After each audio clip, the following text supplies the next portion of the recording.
Starting recording. Yeah, go for it. I'm gonna grab some music real quick.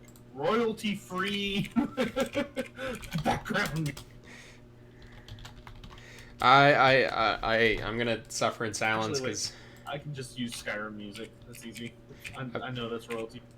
I've been playing the Ruby soundtrack because season 7 started last over the weekend, but I need to get caught up on that show. I can't watch it yet because I don't have a paid membership to Rooster Teeth. So it's sitting there on the website saying it's available for watch, but I can't watch it, and it's driving me nuts. It pains my soul. Between that and Has Been.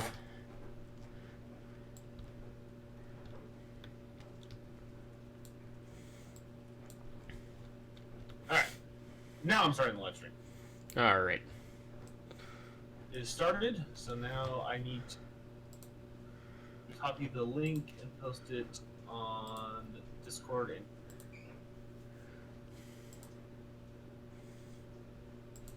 There's like a minute of us just derping around on my recording, but whatever. well, that's fine. I mean, you can always edit it. That is true. I'm gonna have to teach myself how to splice videos this week because I'm in a game, and my turns are only like 3 minutes long. So I have to, for them to be like the videos to be worth watching. Like I'm putting together like five turns together, so I have to splice them all together. That game was just a shit show waiting to happen.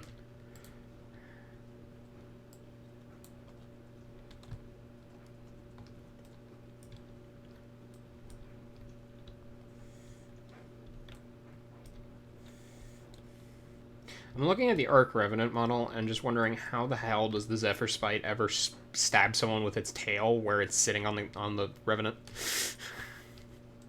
Unless it like detaches to attack people, which is totally plausible.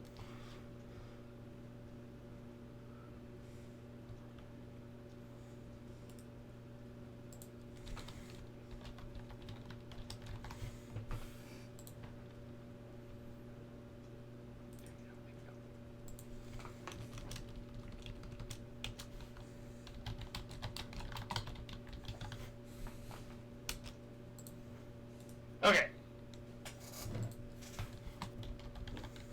Now we're pretty much set. Okay. So, we'll give everyone just a little bit of time to get in here, but if you want, you can go ahead and start deploying your forests, because that'll be easy for us to just catch people up.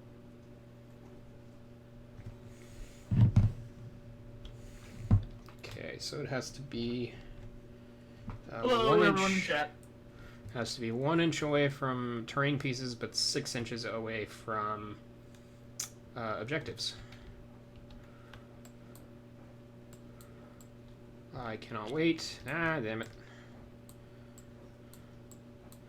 Is that Duncan? No, I don't personally know Duncan, unfortunately.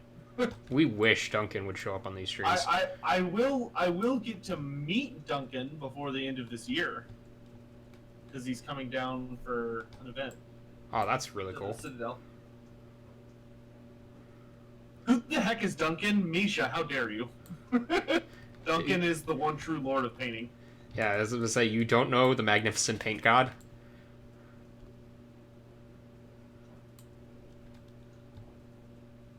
He's like he's considered like the public face of Games Workshop right now. Yep.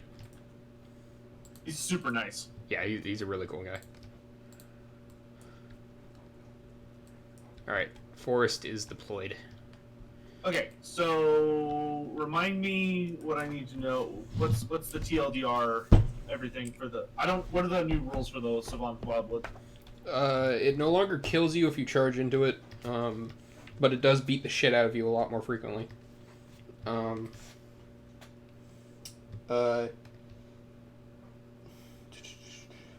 So, at the end of every charge phase, every model that is not a Sylvaneth rolls a d6, and on a 6 they take d3 mortal wounds, regardless of whether or not they charged.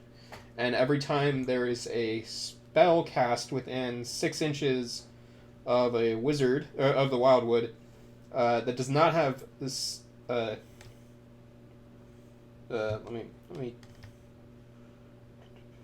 So every time a spell goes off within the Wildwood, every unit that is not Sylvaneth within 6 inches of it rolls a d6, and on a 5-up they take d3 mortal wounds.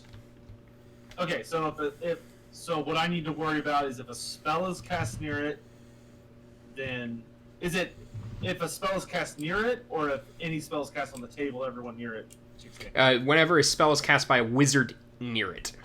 Okay, and then what was the first effect one more time? When at the end of every charge phase, every non-Sylvaneth unit within the Wildwood rolls a d6, and on a 6 they take mortal wounds.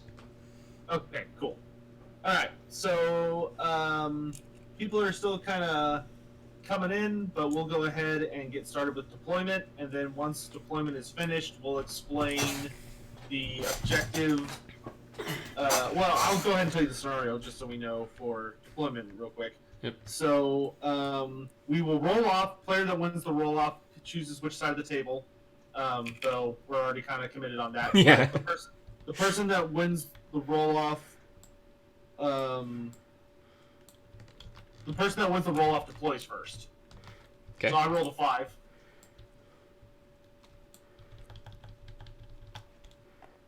I rolled a 2. Okay. I deploy first. Okay. And wholly within your territory. Okay, so the way that this works is at the start of each battle round, before determining who has the first turn, roll a d3. The objective with the corresponding number is the primary objective, and the other 2 are secondary objectives. Interesting. And we score 3 victory points if we control, and it's we score victory points at the end of each of our respective turns. So you score your victory points at the end of your turn. I score my victory points at the end of my turn. Whichever objective is the current objective or the primary objective during a turn will give you 3 victory points. The other 2 will only give you 1, and it changes every full round. Got it. So mobility is key. Yep. But I am going. Let's see. I deploy first, and then I will check out that lore question in chat that I see somebody asked. I got you. It says, why aren't they tied to Khorne? Because they are undead and do not have souls. But vampires can indeed fall to Khorne, as seen by Wallach and pretty much every blood dragon in the end times. In the end times, that's end times exclusive. Yeah. Yes. Traditionally, that does. Yeah. It hasn't happened. It hasn't happened since. Yeah. But Traditionally, undead are immune to chaos because of the whole lacking soul things. But Wallach was locked up in the chaos wits for a while, and he was not the sanest of individuals to begin with.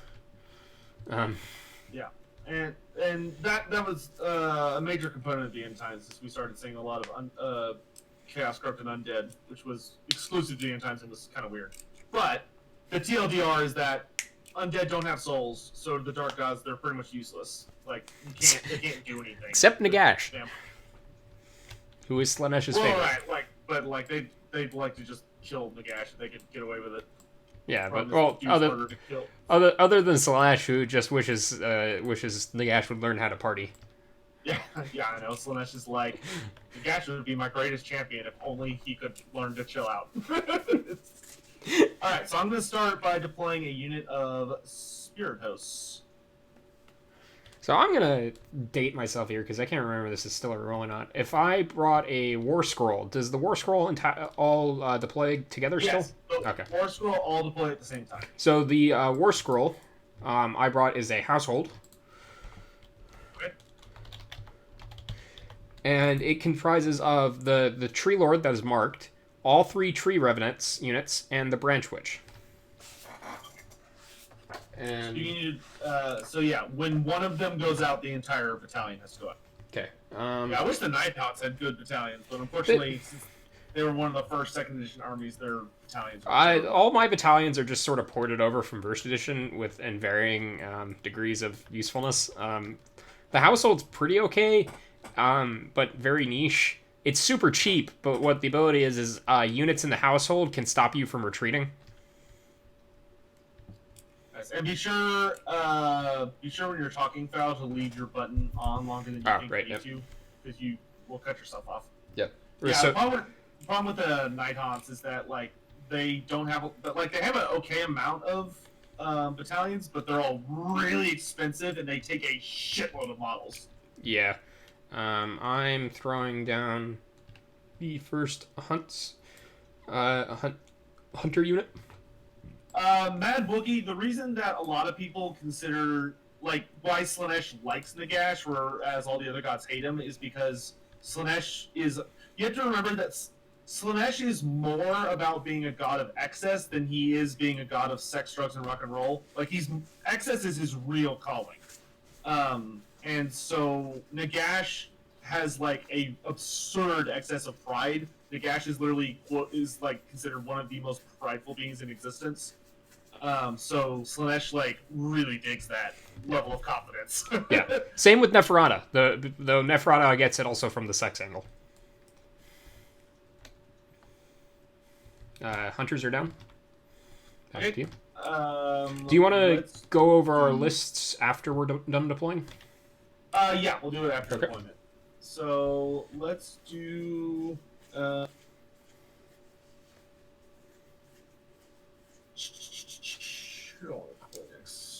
Let's deploy. Deploy my Reapers next. Let's get the bell tollers out there. Alright, give me a minute. Let's drop them off about there.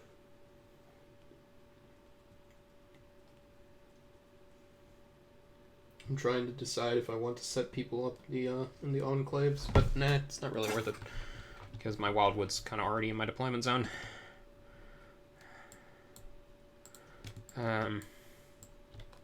I'm going to deploy a Revenant unit, which means, I don't know, as I remember what Sinister does. Okay. Actually, I have a question about Sigmar and Age of Sigmar brought up by someone who isn't me. If Morthy had managed to seduce Sigmar, what would have happened? It would have been a Narian all over again. Like, which the likelihood of that is really small, but yeah, if that had somehow happened, it literally would have just been the Anarian situation all over again. Sigmar, fun fact, basically has no sex drive anymore. What do... the music is familiar, it's Skyrim. Yeah, that's... So, yeah. It's just... I found a playlist of battle Skyrim music for 10 hours. The unit, the dude with the axe is the unit champ. He has 4 attacks instead of 2. Okay. And the dude with the banner is, of course, the banner. One of them is the Waypiper, but I don't have a model for that, so just use your imagination. What's the damage from the tree revenants? 1. Okay. How many attacks? 2. Hit on 3, wound on 3, -1 rend. Okay. Where can you get this simulator? You just have to buy Tabletop Simulator on Steam. It's a moderately priced game. I think it's like $20. Yeah, it's some 20 or 30. 25, I think, last I checked. It's not that expensive, but once you own it, you can download like tons of games for free using the workshop. So like everything we're using right now is from the workshop for free. Yep. Right. I still have 2 models left. Deploying. You picked up the new book for ghouls. The new book. The second edition Flesh Eater? He picked up the second edition book. Okay, I was like, hopefully he didn't pick up the first edition. No, he has that. Coldy was regaling us with excerpts from it earlier. Behind the 12-inch line? Oh. Sorry, from my angle, it looked like he was on it. I will move my Huntsmaster back as well. Also, the Huntsmasters for each Hunter unit are labeled. Okay. And what's the household rule again? I can stop you from retreating. Okay. I probably won't be doing that, but good to know. Yeah, it's a cheap battalion that lets me bring a second artifact, okay? Oh, some Nighthaunt units are built around the concept of like retreating and charging back in. Yeah, I'm aware about those whirly boys.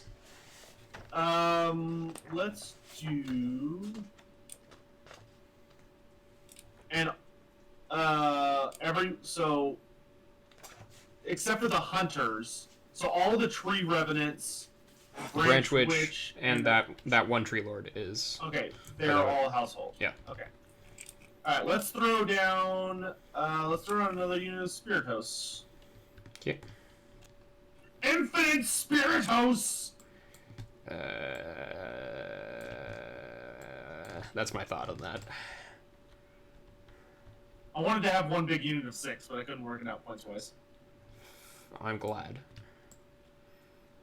Are Nighthaunts a part of vampire counts? No, Nighthaunts are their own army. Yeah. You can take them in Legions of Nagash, which Legions of Nagash is like all of the undead. Yep. And so like if you like vampires from Total War Warhammer, then the army you're probably gonna want to pick up is Legions of Nagash. Specifically, the Legion of Blood, which is Neferata's. Yeah, Neferata's Legion is super heavy on vampires, but so is the Legion of Night. Which is, or Legion of Terror, whatever Manfred's is. That is true, yeah. Yeah, Manfred has a very vampire-heavy one as well. Yep. You good? Yep. Okay. I'm looking at Angry Skeleton Pope and YouTube, and I'm trying to figure out which Nagash fanboy on the server that is. There are like 4 of you guys. Yeah, let's do... let's put Blade Geist Revenants over here. Fun fact for everyone watching: we both brought a Underworld's warband. That's true. I brought Yathral's Guardians, and he brought Thorns of the Briar Queen. I almost brought Skaith's Wild Hunt, but they're honestly really bad.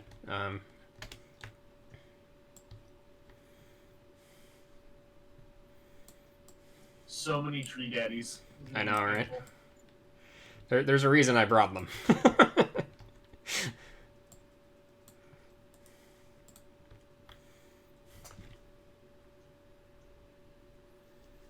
Did Vlad make it to Age of Sigmar?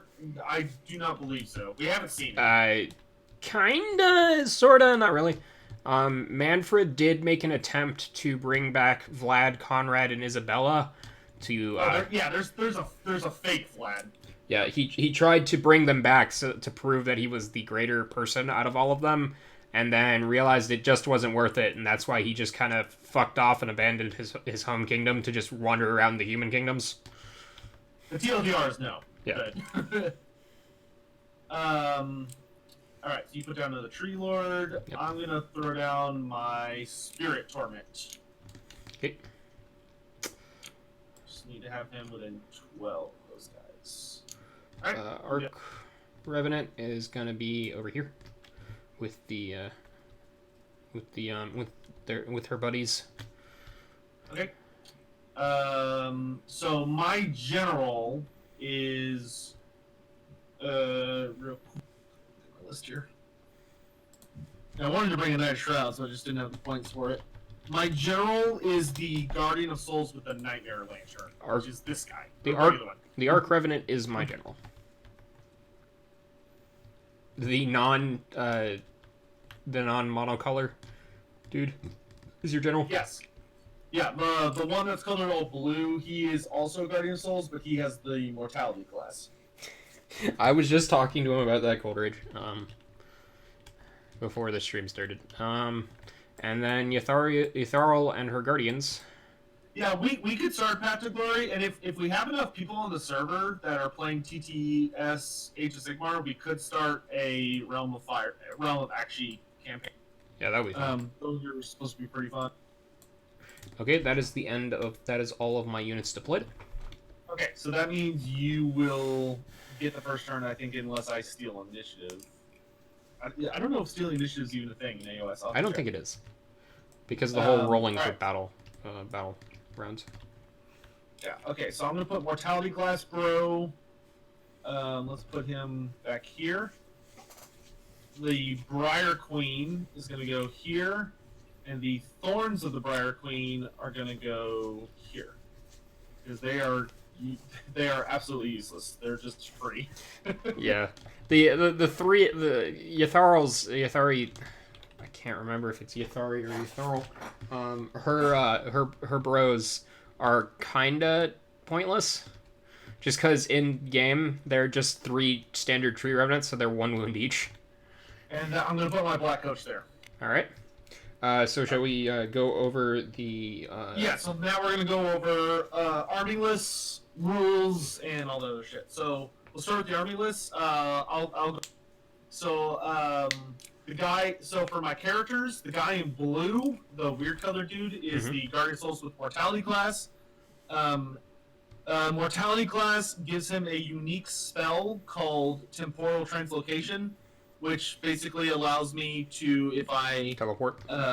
It's a teleport for a friendly Nighthaunts unit. It teleports a unit to him. Oh, so okay. he basically can pick up a unit from anywhere within 24 inches and teleport them within 6 inches of him. Got it. But more importantly, his Mortality class makes it so that if you're within 9 inches of him and you declare a charge, you only get to... wait, is it 9 or... if you're within 9 inches of him, you only get to roll a single d6 when determining your charge distance, not 2d6. All right. That's a thing. Yeah. And then for his spell, his unique, or his, the spell that he has from my Lore of the Underworld, he has Spirit Drain, which is I pick a model within 18 inches, and if it successfully goes off, I roll a d6 for every wound they have, and on a 6-up, for every 6 they take a mortal wound. Got it. Then my general is the regular Guardian of Souls with the Nightmare Lantern, and both of my Guardians of Souls have Chill Blades. And the one with the Nightmare Lantern, he has, for his general trait, he has Ruler of the Spirit Hosts, which is that every hero phase, I can pick a friendly Nighthaunt unit within, I think it's 12 inches of him.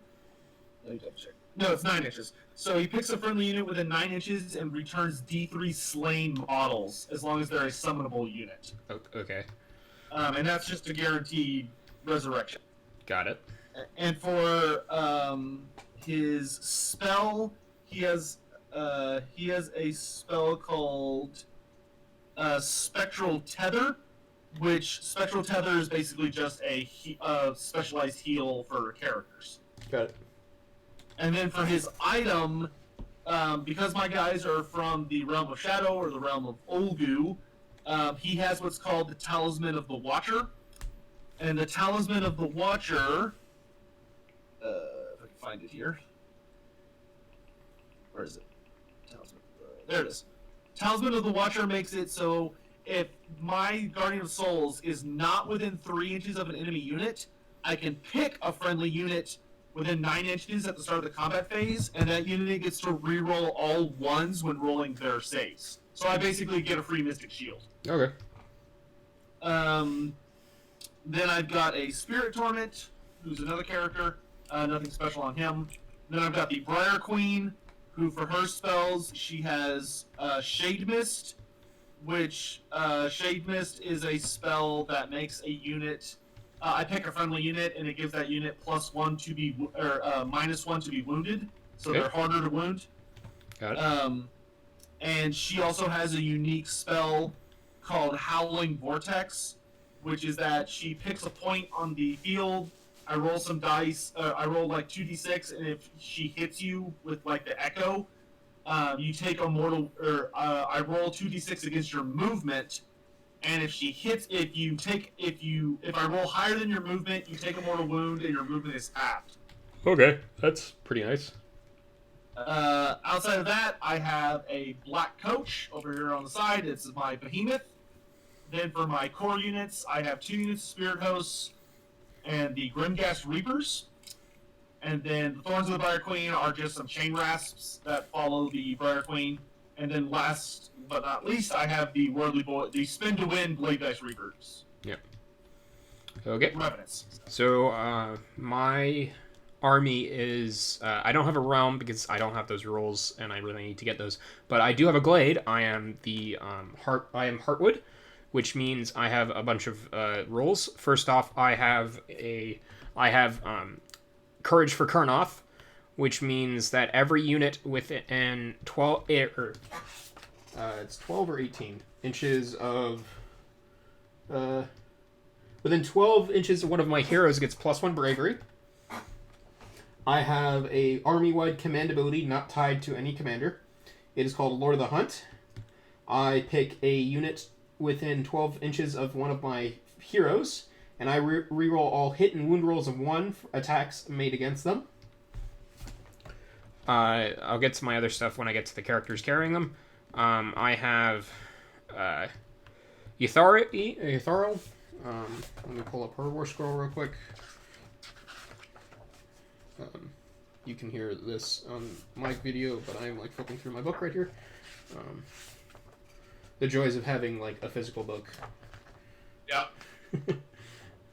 Oh, weird. I can never remember where she is in this. There she is.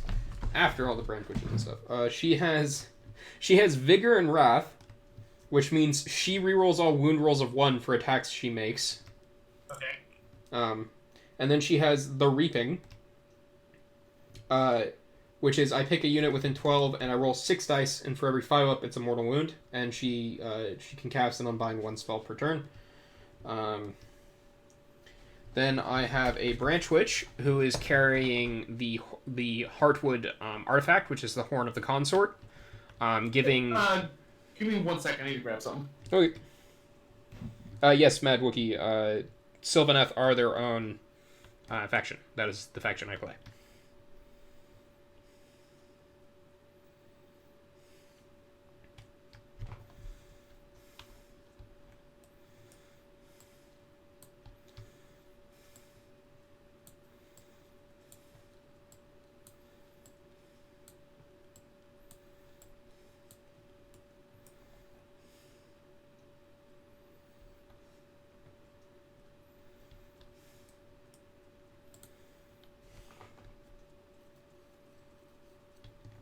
Nope.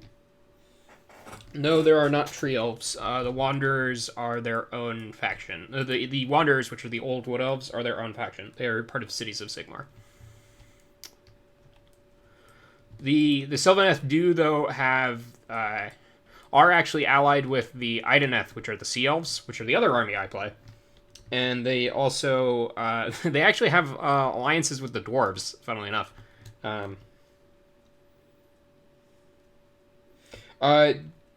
Daughters of Cain and Ideneth are 2nd edition armies because their battle tomes were written at the end of 1st edition, but they were specifically written to be compatible with 2nd edition. So they I went and got my cards, so I don't have to flip through my book so much. Okay, yeah, I'm just answering chat questions. So Daughters of Cain are a 2nd edition army. They are not a 1st edition army. Same with the Ideneth. Okay, so I have a Branch Witch over here who has the Horn of the Consort, which gives all Kurnoth hunters around her rerolls of all failed to hit rolls. And then I have my Arch Revenant, who is my general, and therefore he has the Heartwood trait, which is Legacies of Valor, which means if you kill him, you take a bunch of mortal wounds. Who's that on? The Arch Revenant. Okay. He's also carrying the Life Wreath, which is a thing that I missed the first time I read through this book, and I slapped myself for it. So the Life Wreath, at the start of my hero phase, I roll a dice for every Sylvaneth unit within 9 inches of him, and on a 3-up, they heal D3 wounds automatically. It's really cool. Okay, so some pretty serious heals. Yep. The Branch Witch has regrowth, which does what it always does. Yatharl has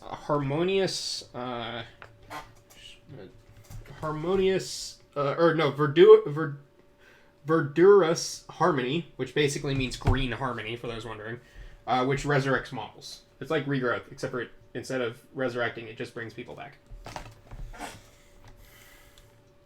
That is my army. Alright, so for terrain, Yeah.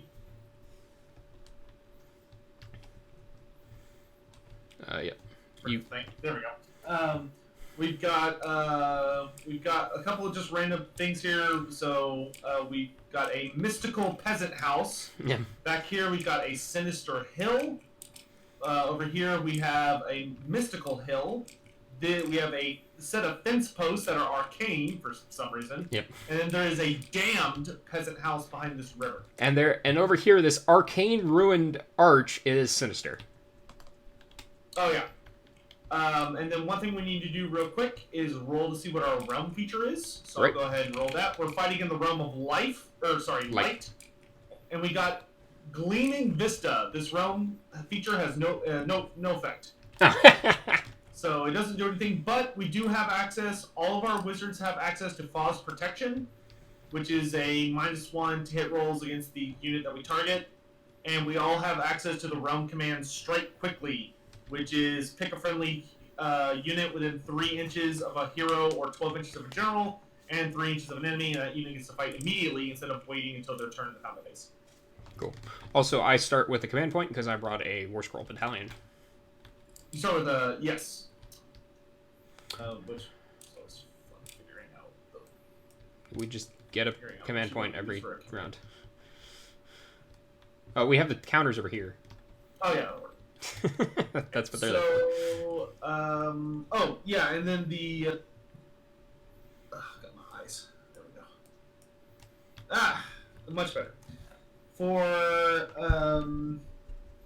the scenario that we got is we got shifting objectives. So the way this works is there are 3 objectives in the center of the table. From my left to right, they go 1, 2, 3.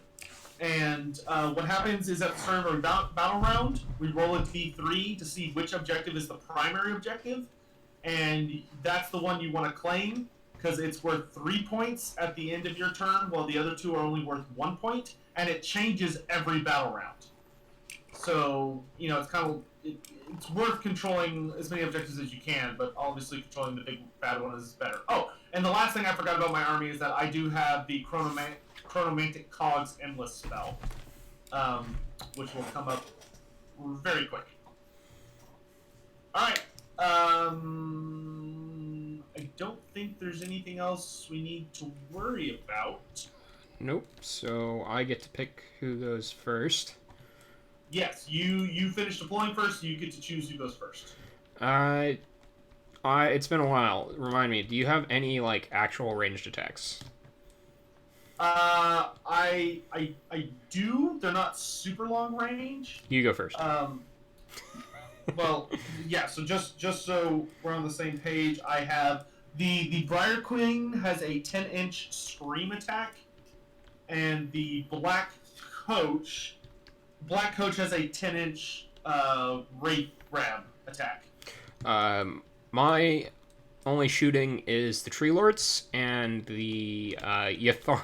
You want me to go first? Yeah, and one of Yatharal's companions has a bow, so she shoots. So first thing we do, start of the battle round. First thing that happens is we figure out which objective is the active one, so I'll roll a d3. 2, so the one on the left. Objective 1 is currently the primary objective. So I'm going to put a flashy little comment on top of it. Yep, just to signify that's where you want to... Alright. And then, also at the start of the battle round, I now do my Evocation of Death, which is for my Black Coach. And the way this works is I roll 3d6, and for every 4+ I get... I basically get a power-up on my Black Coach, and it's cumulative over the course of the battle. So, roll 3d6. Ladies and gentlemen, the most complicated model in this battle. I got 1. So he's at power level 1, which I will denote with a number next to his name. Okay. So he currently has... he's at first level, so he has Nimbus of Power, which is that at the hero phase, he can heal himself D3 models... he can heal himself... D3 models? Holy shit. Yeah, he can heal himself D3 wounds, and then he can pick a friendly summonable unit within 12 inches and give them D3 models back. Oh, okay. So he's basically a healing unit right now. He needs to die. Yeah, well, yeah, because the longer the game goes, the stronger he gets. Yeah, I remember this bullshit. Okay, so hero phase. So start of the game. I generate a command point. Start of my turn. Next is my hero phase. So now is when we do magic and all that other. So for anyone that hasn't played in a while, basically the way magic works is I have a series of spells I can cast. Foul can attempt to dispel, but only if he's within 30 inches or he has a ability that says otherwise. Tree Lord So is not a for wizard. instance, if I cast with the Briar Queen, he'd be in range with that guy. That is not a wizard. Oh, that's not a wizard. Who's the wizards? Just her? And the branch witch over here. In the middle of the So arm. from... Okay, so I don't think you have anyone in range of 30 of any of my wizards. No, that guy. Oh, you're in range of the mortality class, dude. Okay. Mr. Teleport. So I'm going to start with the Briar Queen. She's going to cast the endless spell, the Chronomantic Cogs. So Okay. it takes a 7 to go off, but because I'm within 3 inches of an arcane ruin, I get +1 to cast. And she gets an 8. That's plenty. So she will summon the Cogs onto the battlefield. Right, this is not a predatory one, right? Yes, it is not predatory, so you don't get to do anything with it. Only the I spell. control it. And what I'm going to do is I'm going to, since it's now on the table, I'm going to slow down time, so my Briar Queen will get to cast an extra spell. Okay. And she's going to cast... Let's see. What is the range on her spell? Howling Vortex. 18 inches. So, okay, so it essentially has a 24-inch range. Okay, so nothing in range. And Arcane Bolt, I believe, only has an 18-inch range. Mm-hmm.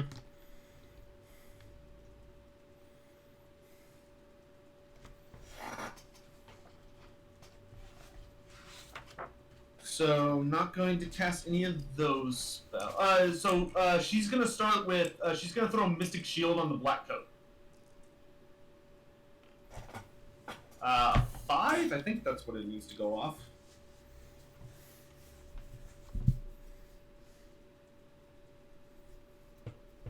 Mystic Shield is 5, yeah. Pretty sure. I don't have the super basic rules on me. Yeah, I don't either. I can get them in just a second. I'll get them during your turn. So I'm pretty sure they need a 5 though. Oh wait, it would have been a 6 because the arcane runes. I know it's definitely not, at least on 6. So I'll use this shield to represent it. He has Mystic Shield on him, which lets him reroll 1. Next, my Guardian of Souls. There is. Okay, yeah, you grab the Mystic Shield icon. Guardian of Souls with the Nightmare Lantern. He's also going to cast Mystic Shield, but he's going to throw it on the... let's throw it on the Spirit Host unit in the front right. So, right in front of him on the right there. A 5, I believe that goes off, though we'll double check it in just a minute. And then the Guardian of Souls with the Mortality Glass is going to cast Mystic Shield on the Grimghast Reapers. Goes off on a 7. This is the one I can just unbind, right? Yes, you may attempt to unbind this one. Might as well. You cast it on a what? 7. So you need an 8 or higher. I do not get it. Okay. So it does go. Alright, so I'm not going to be using any command abilities right now. So we are on to... Movement. Check to make sure I'm not forgetting anything. Yep, we are on to the movement phase. So for movement, let's start with the Grimghast Reapers, because I want that objective. We shall see. Grimghast Reapers have a normal movement of 8, but they are going to run. I get a 4, so they can move up to 12.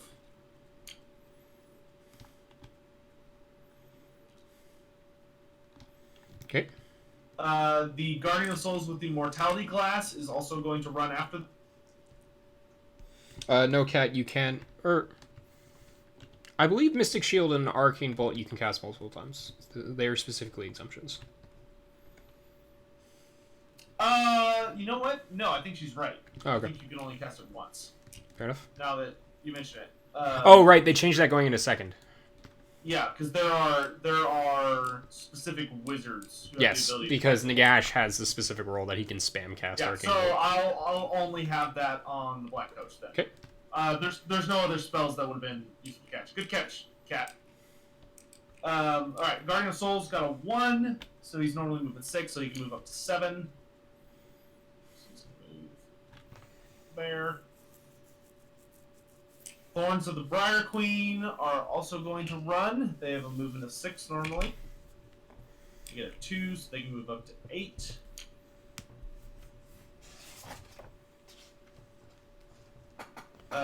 Spirit Hosts are going to be in. Let's do the Black Coach next. Let's see. Oh, never mind. He's super fucking fast. I'll do him last. Let's do the Blade Dice Revenants. Their movement 8, but they're going to hustle.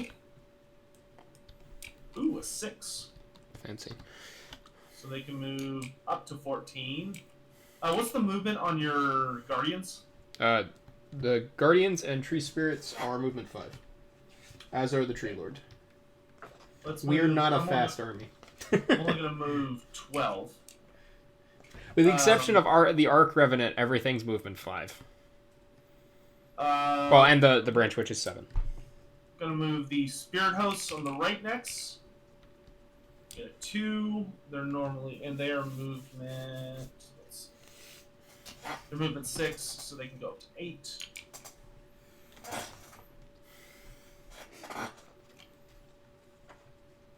Same thing for the next unit of Spirit Hosts.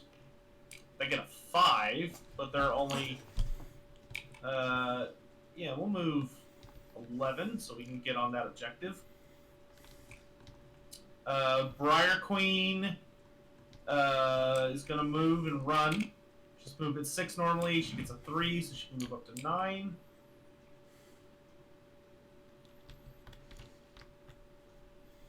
The Spirit Torment is going to run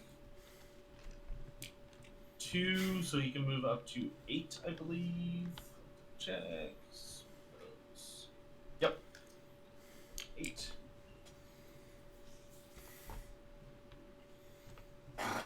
And then Guardian of Souls, same thing. It's a 2, so you can move up to 8.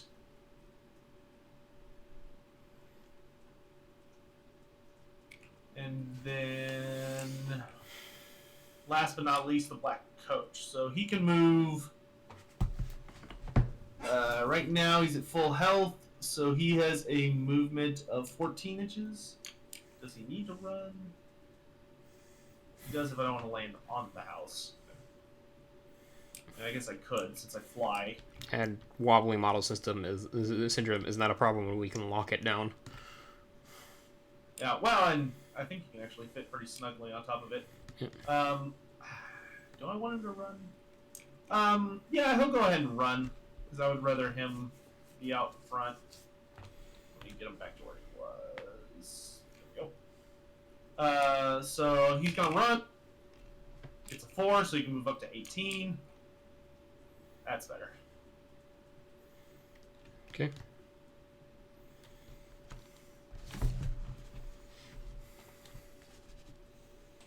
I just need to make sure he's within 12 of Briar Queen. Yeah, that's fine. Alright. Oh wait, no, he needs to be wholly within 12 of Briar Queen. Which he is not. So yeah, okay. He's gonna chill in the house then. Okay. Aren't you glad we aren't playing with real models? It could actually be a little easier with real models. That is true. He stayed, so that's all that matters. See, with real models, you could just bring like an empty base and put it on the house. That's true. That's what in the Blood and Glory tournament, the Flesh Eater Court player was doing with all his zombie dragons and stuff. He even had it for like references for the other opponent when they wanted to space their units out. He would just hand them an empty template so that they could space their units around so it couldn't land in the middle of their units. Pretty good sportsmanship. Yeah. Okay. It is time for shooting next. I have none because all my guys ran, so they can't shoot. So then charge phase, all my guys ran, so no charges. Because I think the only guys I have that can run and charge are maybe the spin to win guys. Let's see. No, they have something different. All right, so it's your turn. Okay. But I calculate victory points now. Yep. To claim an objective, it's whoever has the most models within 6 inches. So I have the most models within 6 inches of all 3. So I'm going to get 5 victory points. Where's the... I'll just write it. Yeah.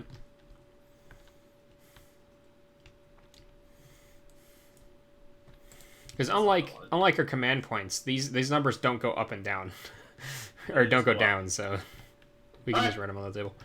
It is your turn. Hero phase. Let me check and see who has any abilities in the hero phase.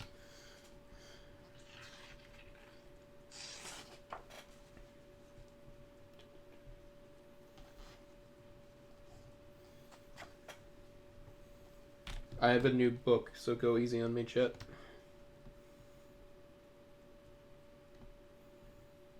Okay, so just magic for the hero phase currently, because I'm not gonna command point stuff. I do gain 1 though, so I'm up to 2. 2.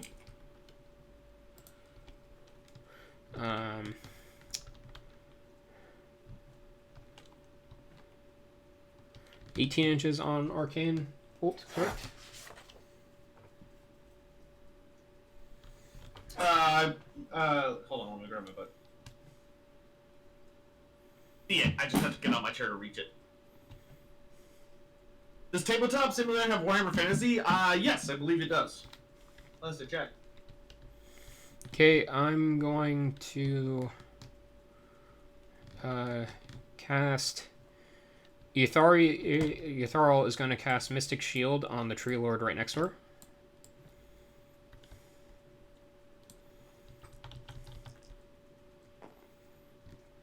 Goes off with a 6.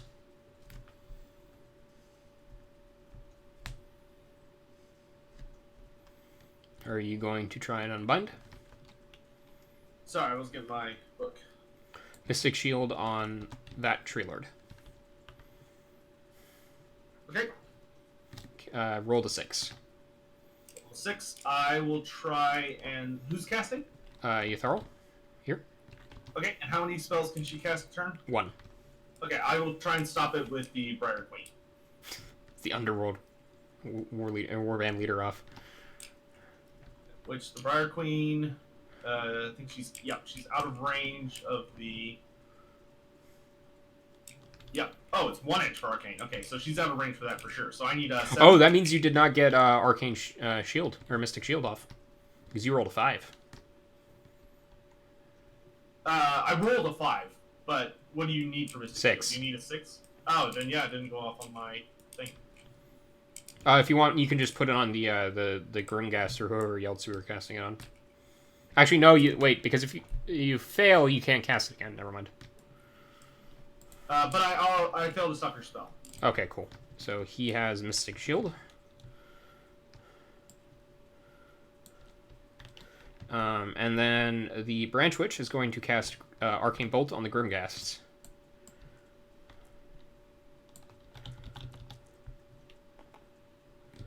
Get it with an 8. Okay. And this is coming from the Branch Witch? Yes. She can also only cast 1 spell per turn. Okay. I will try and stop it with the Guardian Souls with Mortality Class. Okay. 9. Stopped it. Alright. On to my movement. Why don't I cast my games in the Warhammer store? Because it's super loud there. There's like people talking constantly, so it's really difficult to record the game. I'm going to sound the wade pipes, and so all of these revenants are going to go poof.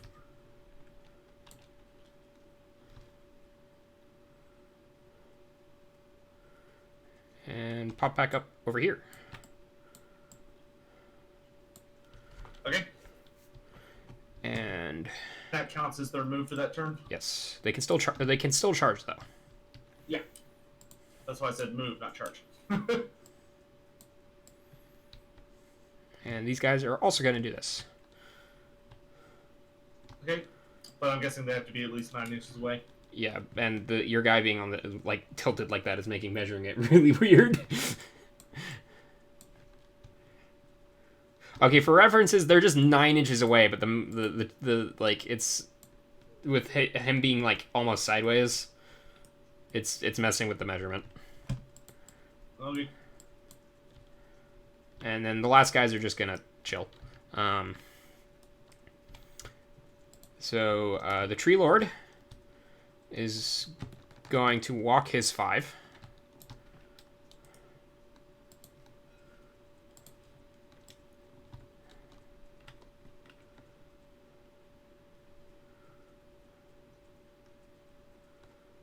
As is that one.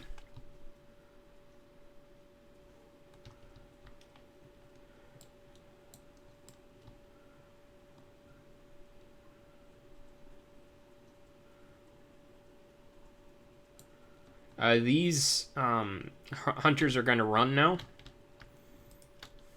Yeah, the Slaves to Darkness book is looking really good. Yeah. They have really nice new models. Yep. Get 5.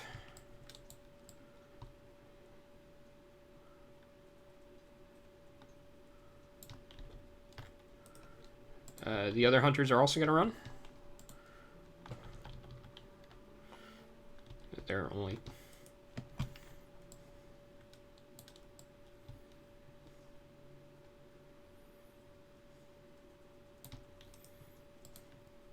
The Branch Witch gets to move 7, so... Yep. She's going to walk over there. And the last Tree Revenants are also going to run.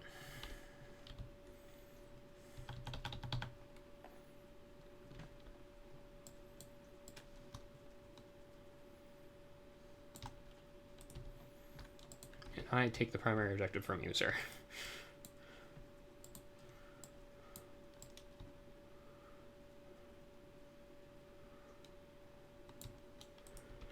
All right, on to shooting.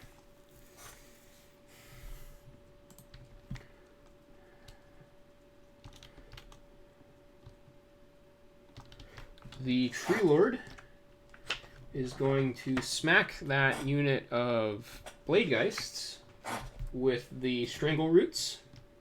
Okay. 5 attacks, hitting on 2s.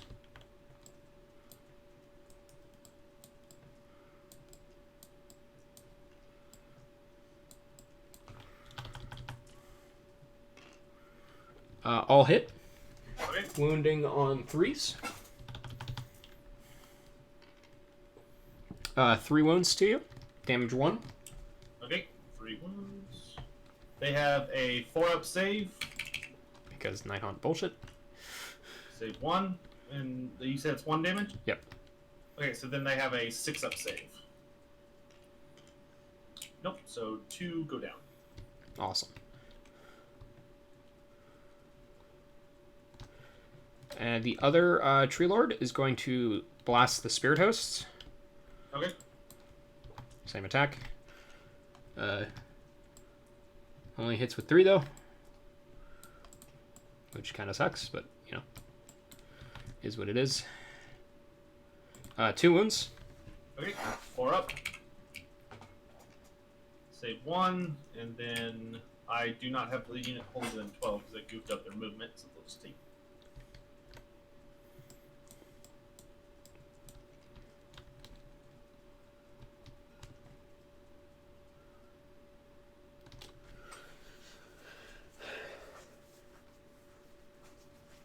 And now Anslane, one of Yathari's guardians, is going to take some pot shots at the Briar Queen with her bow.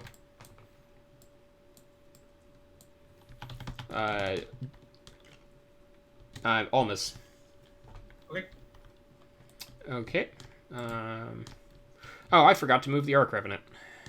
Do you mind if I do that now? Yeah, or... go ahead. Yeah, go ahead. He has movement 12, so he can just go where... This is not a serious game. Yeah. He has movement 12, so he goes wherever the fuck he wants. Alright, now on to charge. Huh? Yeah, go ahead. My charges are the one Revenant unit into the Briar Queen, the other Revenant into the Guardian Souls. So remember, in AoS, you don't declare who right, you're that is true. Against, you just roll. Yep. You just say this. Note the tree revenants, because their memories of valor roll, get to re-roll one of these dice, just cause. Oh, okay, that's nice. Yeah, they get to re-roll a roll in a. You want to re-roll the 5? No. Okay. Okay, so they'll make it. So 10 inches. Yeah, so they get to re-roll a dice roll in every phase. Okay, they can re-roll a single die per phase. Yep. Okay, good to know. It's kind of cool. Now the other guys. Okay. I ain't re-rolling that. Okay.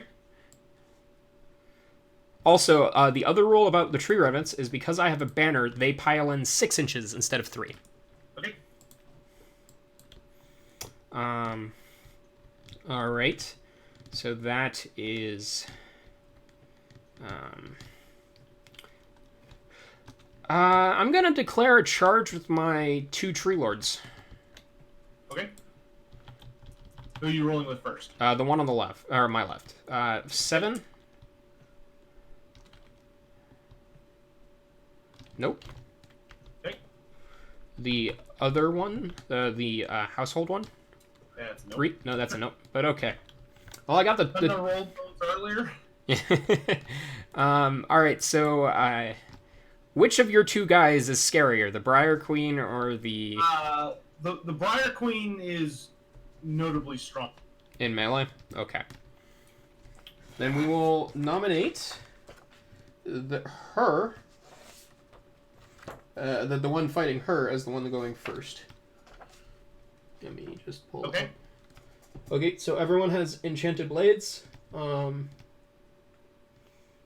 your pylon move first. Oh, actually, no, wait. Actually, the commander has a glaive, not a blade, so I have to roll him separately.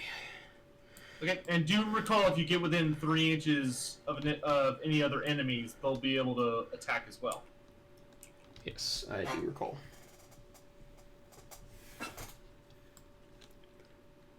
Don't move me. I know, but I was trying to move around you.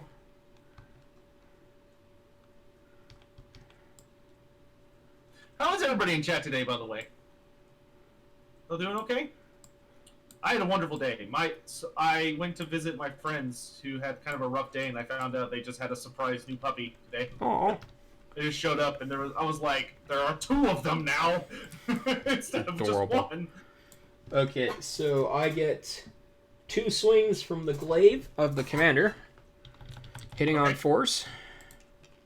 Both hit. Let me double check real quick to make sure there's not any weird abilities I need to check for. Okay. Okay, yeah, you're good. Go ahead. All right. Wounding on 3s. Okay. I will use the martial memories to reroll that. Okay, so there's your reroll for the combat phase. Yes. Oh, still a 2. Okay, that is 2 damage to you, sir. Okay, so first we roll for the wound. Yep. So it's a... Nope, and then it splits into 2, so I need 2 6-up. If I kill her, I get 1 6. All right. So I take 1 damage. Now, I did manage to pile in everyone, and they're still 3 inches away from your Bladegeists. True. Just barely. So that is 8 attacks at her. Okay. I honestly did not expect this charge to work. Hitting on 4s. Okay. So about half. Yeah, it's statistical. Good killer! Wounding on 3s. Ah! One short. Oh, do I spend the command point to reroll? So, there are not command point rerolls in AoS. I believe there are. You can use a command point before you roll to roll like once to hit. Ones that you have to use it at the start of the. Oh right, yeah, fair enough. All right, so 3 wounds to you, sir. Okay, so 4 up. Save 2 of them, and what's the damage? 1. 6 up. Nope. So she takes another wound. Okay, your go, sir. Okay. I am going to. How spooky is this as the spirit torment in fighting? Very. He doesn't have a lot of attacks, but he hits really fucking hard. Gotcha. So I'm gonna swing with the guardian with the mortality glass because. Also, your spirit hosts over here are in combat. Yes. So I'm gonna start with the guardian of souls just because he's gonna try and at least get rid of one person, so he minimizes the amount of stabbing he's about to take. Brian, that is because the Briar Queen is a substitute model because they don't actually have the Briar Queen model up on TTS. The only way to get a Briar Queen model in TTS right now is by going into the Shadespire game, but they have them on like these massive bases, and it's more important to have the right base size. So that's why I don't have in TTS. I don't have the actual Briar Queen model yet. I have it in person. Okay, so Guardian of Souls gets 3 attacks with a Chill Blade, and we're fighting on mystical terrain. What is that? So 6 up shrug. Okay, so any model within 1 inch gets to reroll. Negates wounds on a 6. Against. What is it? Ones to what? It's negates wounds on a 6. Oh, okay, so that doesn't do anything for me. Yeah. Oh wait, no, we established that. Well, are you sure that's exactly what they said? Yeah, because they were talking about mystical with Fire Slayers getting a 4 up, 6 up. Oh, interesting. Okay. Yep. So 3 attacks. He needs 3. Hits all of them, and then he needs 3s to wounds all of them. -1 rend. I get 6 ups. Okay. Save 1. Yep. And So, it's 1 damage. So 2 of them. Oh, right. I get the shrug.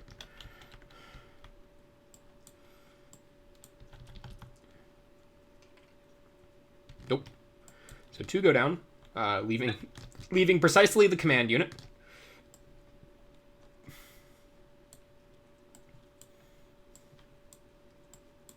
Yeah, her model is in TTS, but I couldn't find the Briar Queen model with like actual details. All right, so we are going to swing back. Okay. The Protector Glaive. Hitting on 4s.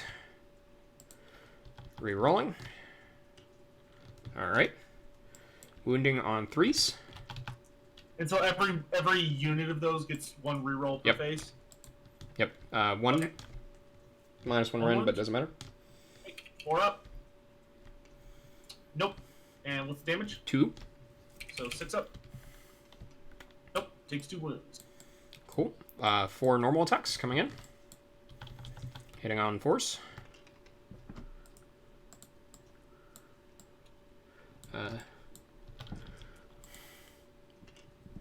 2. 2. Alright, 4 up. Saves both.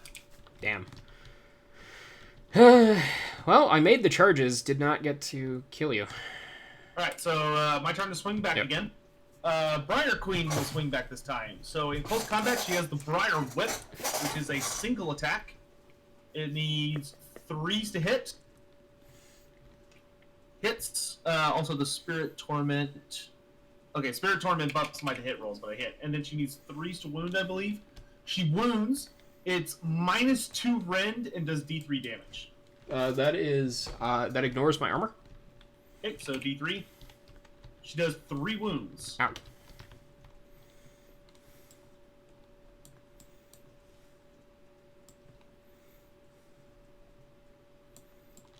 Alright, then it's your turn again.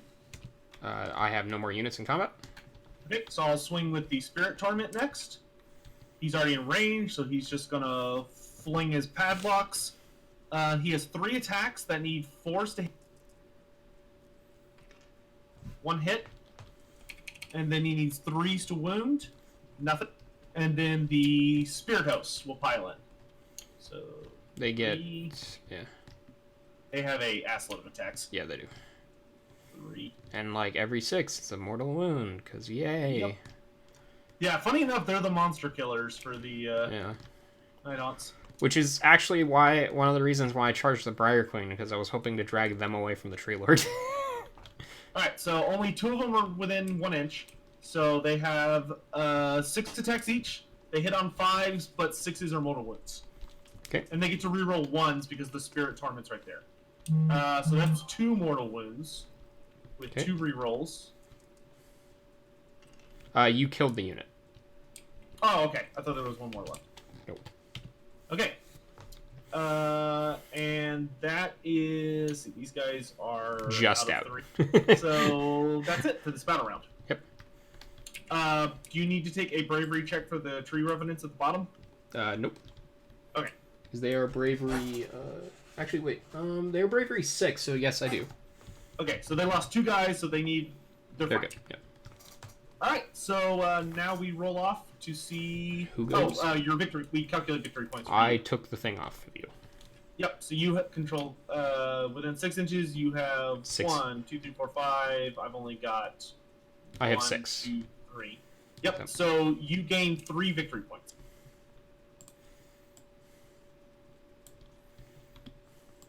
Oh, and just real quick, as just a reminder, so the command point or the command abilities we have access to are, just because I also need this reminder, the command abilities we have access to at the moment are at the double, which is run roll within 6 of a friendly hero or 6 of a general is automatically a 6. Forward to victory, which is reroll a charge. And Inspiring Presence, which is pick a unit within 6 of a friendly, 12 of a general, and they're immune to battle shock. And then the General's Handbook also added. Where is it?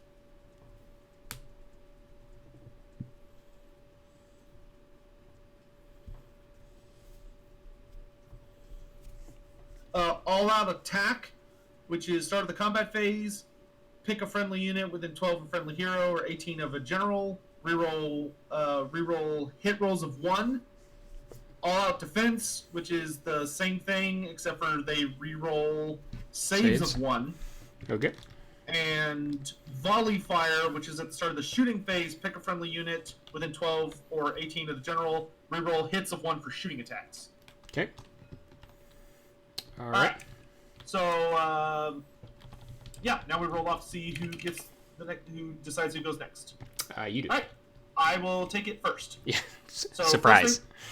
First thing that happens to start the battle round is I roll Evocation of Death for the Black Coach. 3 dice being 4-ups. 2! So he's up to power level 3. So now, in addition to his healing, he has Unholy Vigor, which is that he always rerolls hit rolls of 1 for his melee attacks, and he can run and charge in the same turn. And he also has Spectral Sights, which is whenever he completes a charge, choose an enemy model within an inch. On a 2-up, they suffer D3 mortal wounds. Okay. But first things first, he's gonna use his first level, Nimbus of Power. Oh, okay, wait, I have to do the hero phase. So going into the hero phase, I generate a command point. Oop. And then I do the Black Coach's thing. So first he heals D3 wounds on himself. He didn't take any damage, so he's fine. Then he can heal D3 models to a summonable undead unit holding within 12 inches. So he's gonna use on Blade Dice Revenant. Okay. He gets 2, so 2 models come back. Damn it. The annoying thing about fighting undead. Yeah, I had to learn how to do healing with my army because it took me an embarrassingly long time to figure it out. I'm realizing that I really need to I think I really need to stick to using Dryads as my battle line as Sylvaneth. What makes you say that? Oh, we need to figure out which objective is the true. Yes. Let me roll that real quick. 1, 2, or 3. It's 1 again. I predict this is going to be a very bloody area. The fight is on. Yeah. All right. So for the hero phase for magic, let's see. I'm gonna start with the. Yeah, let's start with the Briar Queen. She's going to use Howling Vortex, which is the one that rolls against your movement, and if it gets you, it cuts your movement in half. Okay. Actually, see, she's not within range to double spell. Should I? Yeah, I was very surprised you moved her. Well, the Guardian of Souls is still in range, but the Briar Queen, unfortunately. But it has to be the one that that summoned it. No, any wizard can take over a chromatic cause, even enemy wizards. Oh, right, okay. It's just a wizard within 9 inches. It says the wizard manipulating the cogs can cast 1 additional. Yeah, I'd have to cast the spell again to move it. Gotcha. So for the Briar Queen, or I think I have to dispel it and then recast it. So the Briar Queen, do I Shade Mist the Black Coach, or do I... Oh gosh, decisions. I should have put Shade Mist on my Guardian.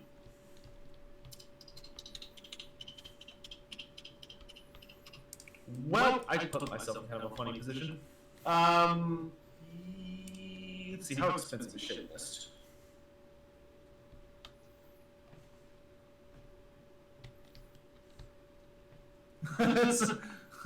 Someone, Cold Rage says he's laughing in ghouls because they can they can bring back so many more models. I was doing the math with him the other day. So a Vargulf, statistically, it brings back 3 or Yeah, I'm gonna go for Shade Mist, which means a 6-up on the Black Coach, which if it goes off makes it so that it's minus one. Okay. So statistically, a Vargulf brings back three ghouls and 2 crypt flayers or crypt horrors a turn. Ugh. All right, it goes off on an 8. Okay. I am in range now. Might as well. That's her only spell for the turn, right? Yes, that's her only spell.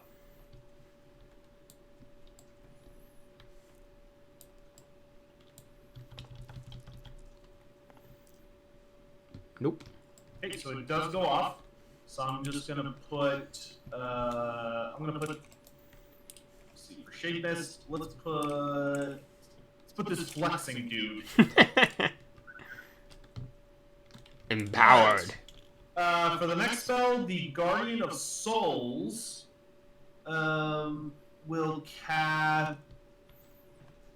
Which one? The big one, the Nightmare Lantern. Okay. The general. Yes, the general. So first of all, do I want to speed up time or slow down time? I mean, speeding up's kind of a mixed bag. Oh, it's a 12-inch range, so my Banshee is in range. A single wizard within 9 inches of Oh, this within model. 9 inches. Never mind. That's sorry. I was looking at the casting, where I can put it, where I cast it. Okay, so we're gonna speed up time with the. He's gonna speed up time, so all units on the battlefield, including yours, get 2 to move and charge. Yeah, 2 to move and charge. But I'm wanting to go really aggressive this turn, so that works for me. Okay. Or actually, you know what? No, he's gonna slow down time. I've got a better idea. He's gonna slow down time. So first, he's going to cast. Wolfric and Harry both died in the end times. Angry Fenot. Yeah, Wolfric got killed by Bolton. Yep. So did And Harry the Hammer, actually. yes, yeah, he did. They both died with Bolton. Yep. Alright, so I'm going to cast Spectral. Oh wait, it has to be on a summonable one. Damn it. What's The fact range on Spectral the Tether? fact that Harry the fucking Hammerer came back though in the end times was like. Okay, he's gonna cast Spectral Tether on the Briar Queen, which if it goes off will heal her D3. It goes off on a 7. Okay. I don't have anyone to. She's No? in range if you want to try, but I do have other wizards. You have one other wizard, and they can cast Yeah. one spell, correct? Right. So I have 2 spells left up my sleeves. Okay. I'm trying to think of if there's any real purpose in going and trying to stop those wounds because she's not in danger anymore anyways. So this spell ultimately for me is a wash, even if it goes off. So I'm going to let it go. Okay, so D3, 2, so she's back to full. Yep. Alright, and then for his second spell, he's gonna go for a Mystic Shield on the Black Coach. Okay. Alright. Kaboom! I should have gone with the Arcane Bolt. Right, D3 so mortal wounds on yourself. Oh yeah, that's a thing in this game, isn't it? Yep. You went kablooey.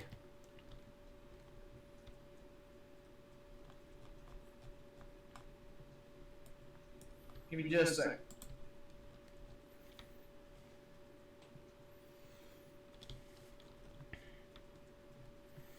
I've realized that already. I made a very big error on which side the Branch Witch and Yuthari is, because Yuthari has the one that restores models, and she's across the field from all my one model unit, my one unit models. So yeah, that was brilliant planning on my part.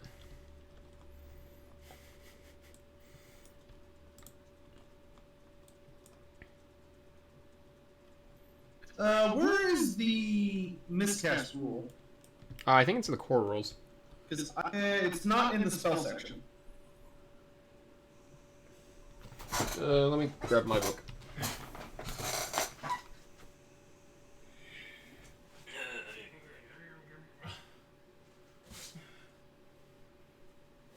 Units of Wizards, Mystic Shield.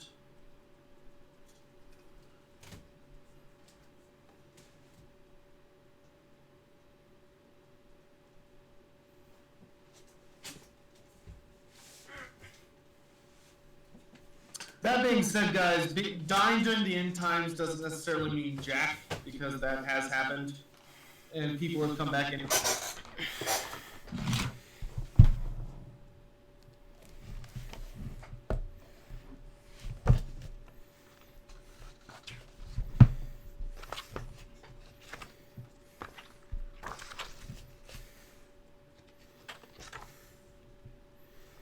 I don't think there is miscasting. I thought they added it back in second, because there wasn't in first, but I thought they added it back. It might be for specific armies or specific spells, maybe. Maybe. I don't know. I don't see anything for it in the regular. Yeah, my rulebook is. It was of course at the bottom of my bookshelf, so I just got it out. But I can't be bothered to look, so we'll just move on with our lives. Okay, yeah, I just triple checked. There's nothing in here about that. All right, so Mystic Shield on him, and then my last spell, I'm going to cast temporal. What is it called? Temporal translocation. Yeah, teleport. With the mortality. I knew this was coming. Doesn't go off. No spell goes off on double once, so he doesn't get to fire off cool. Magic. Fun fact, actually, there is a violation to that golden rule of casting in a GW game now. The Craft World Eldar can pull some shenanigans to make a roll of double ones equal 4 now with Psychic Awakening. That's pretty funny. Because they have a custom trait for a custom Craft World that makes all rolls of 1 count as a 2. Oh, that's nice. Yeah, so when they roll double ones, instead of miscasting and failing, it becomes a 4. Alright, so movement is next. So we'll start with the Black Coach. He's going to run, since he can run and charge. He gets a surge, Jesus. so he can move 20. Alright. I wonder who he's charging.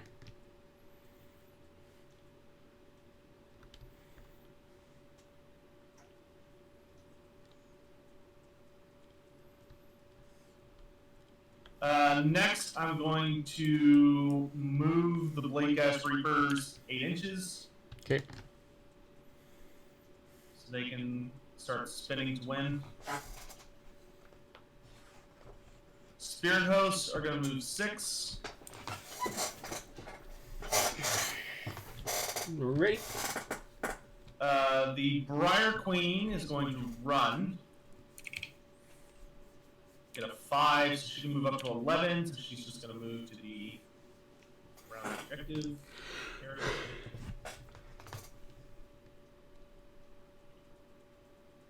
The Spirit Torment also is going to run. Gets a 4, so you can move up to 10.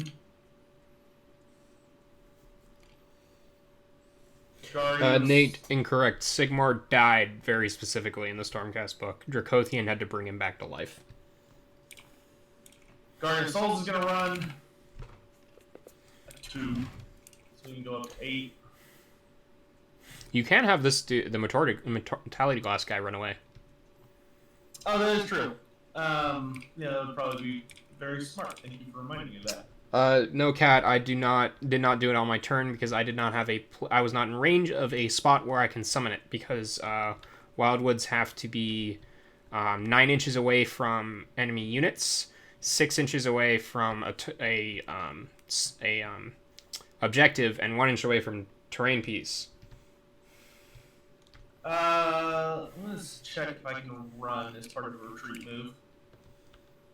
Mogwai, the Wildwoods are right here. This whole cluster over here is a Wildwood. Gotrek and Archaon.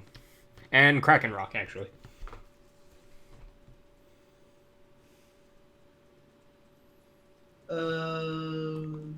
Okay, you can. Okay, so he's gonna run.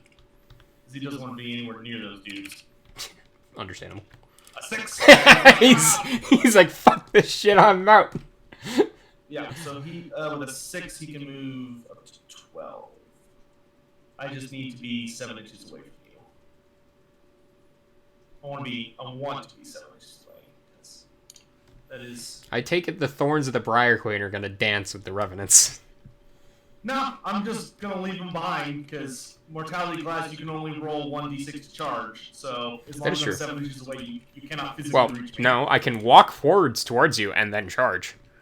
Oh yeah. I still get my 5-inch move, man. 5. So I need to be. But we will use the Thorns of the Briar Queen as a. Marathi also very specifically died in the end times. She had her soul sucked out by Slanesh. Same thing with Kalidor. Pretty much everybody died. Yeah. There were a few exceptions, but not many. And then this unit of Spirit Host is going to move 6 inches this way. Alright. That's it for movement. Okay. So, shooting. So the Black Coach ran, so he can't shoot. Okay. Side note: if you do kill my general, you take between D3 and D6 mortal wounds to the unit that does so. Okay, good to know. Yeah. All right. So charge phase because the Briar Queen and the Black Coach both ran, so they can't do anything else. My Kurnoth Hunters will plant roots. Okay. Means they reroll saves. Oh, okay. Yeah. The Hunters. Okay. Yes. I'm going to start with the Grimghast Reapers on the left. And so think about Nighthaunts. If I roll a 10 or higher naturally on the charge... oh, I forgot. All my guys have +2 movement. Do you mind if I move some people a little extra? Go ahead. Oh, wait, no. I slowed down time. Never mind. Oh, yeah, you did. You changed your mind, right? Okay, so never mind. Okay, so if I get a 10 or higher when rolling to charge, I get to attack immediately. Oh, yeah, this bullshit. So I'm going to start with the Grimghast Reapers. I get a 3. I don't think they're going to make it. They have to be within half an inch. No. Kiro, incorrect, because Kraken Rock is still alive in Age of Sigmar, and he is the oldest motherfucker around by a hilarious margin. Oh, yeah. Yeah, Kraken Rock's still alive somehow. Because he... Thank will survive too. I'm gonna use a command point reroll to reroll that charge. Okay. Oh my gosh. Okay, so nope, just can't make that. Yeah, and all the Salon. Ikit and I actually like. Doesn't the book say it's not Ikit? It's like a reincarnation of Ikit, not Ikit himself. None of the Skaven characters except Thankful are still around. Okay. They've all been replaced by like new versions. No, Dread Nautilus. Krakenrock is definitively older than the Salon because he is older than the Salon species. Yeah, Krakenrock is the oldest character except for the Father of Dragons, whose name slips on my mind at the moment. He has a very similar name. It's like Callan Ghost or something.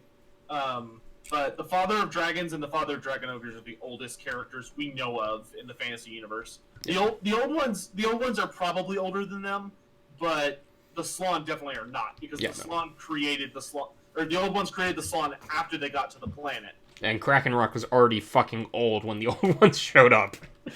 Yeah. Yes, he's like he is. Ikarit is not Ikit. He's like his reincarnation.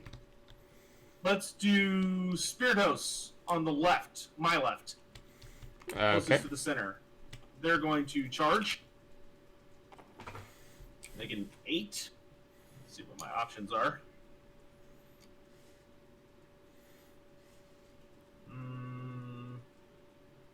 No, Nate, he's a reincarnation. Let's just leave it simple. Let's be very simple about what he is. He is a reincarnation of Ikit. That's all he is, basically.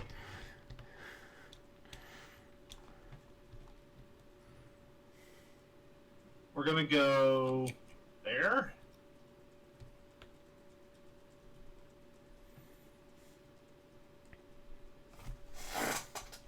This game, I am going to remove my stomps from my my tree lords. That'd probably be good.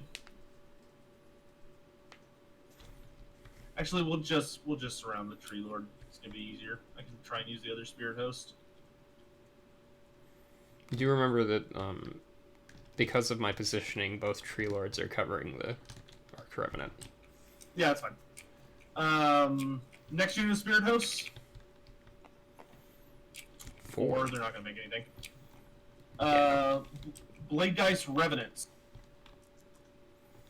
Maybe a 5. 7.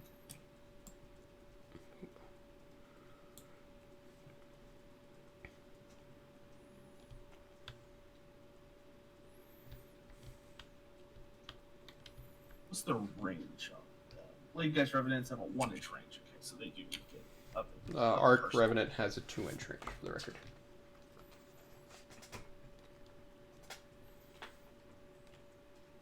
I'm kind of annoyed because like all my units have like this nice 1 or 2 rend, and you just ignore all the shit. Yeah, I hear that a lot. Granted, when I play you with my Ideneth eventually, I'm gonna do the same fucking shit because the Ishlian Guard also do the ignore rend thing, except for they can get an ignoring rend 2-up save. It's pretty awesome. And bullshit. Did you charge with the Chainghasts, Grimghasts, or no? Not yet. Okay. The Thorns of the Briar Queen? No, the Grimghasts, way on the edge. Yeah, I did. They failed. Oh, okay, cool. But I believe you have taken the objective back again. Yeah, at least for the moment.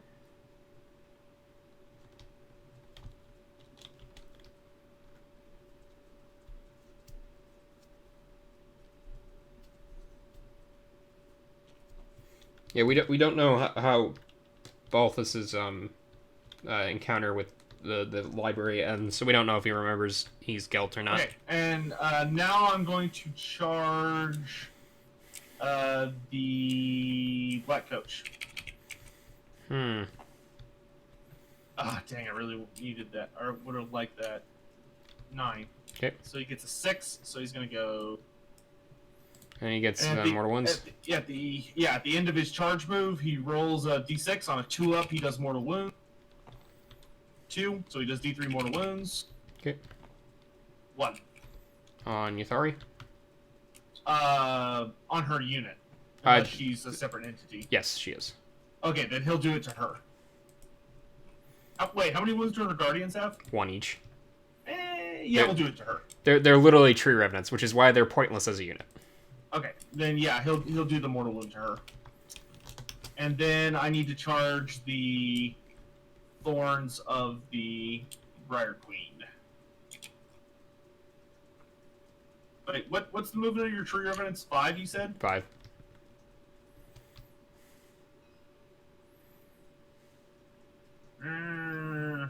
It's a 1 in 6 charge.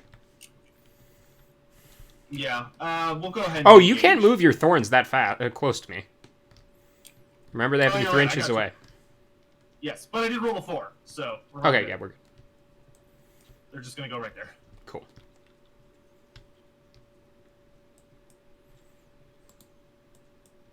I don't know about the items being totally eel dependent. I think you can do hilarity with Namardes from Morphound. See, I don't think any of my other ghosts... Oh, he might be able to get a charge in. I'm gonna try and charge with this... Oh, wait, no, I ran with all of them. So yeah. Alright, so battle is joined. Is it. So at the start of the combat phase, I am going to use a command point for the strike quickly. Okay. So that'll allow me to attack with the unit immediately without it counting as initiative. So you're doing Blade Geist? Well... I don't know if I want to swing the... Hold on, well, the Blade Geists are at -1 to hit. Because Ground Shaking Stomp from the Tree Lord they're fighting.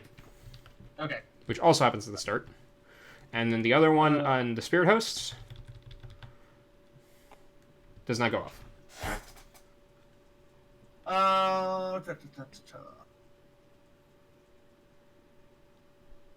Yeah, we'll swing at the tree.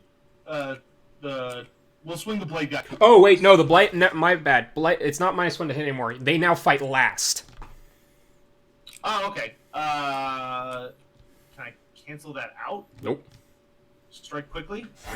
That unit fights at the end of the combat phase after the players have picked any other units to fight. Yeah, but what happens when if I use an ability on it that says they attack immediately instead of fighting later? I feel like that would supersede.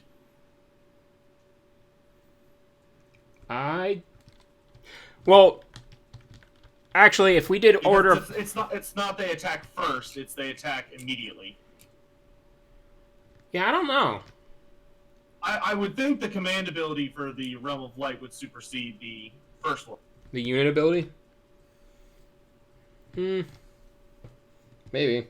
I honestly don't know, because in order of operations, how it should have gone is you declare that, I do the ability, so the ability resolves second. But I don't know how that happens. So. Someone says the command ability supersedes. Do we have any... Does anybody, know for sure? That's an FAQ. That's an FAQ? Is an FAQ that strike quickly would overwhelm the stomp? I'm pulling up the FAQs right now.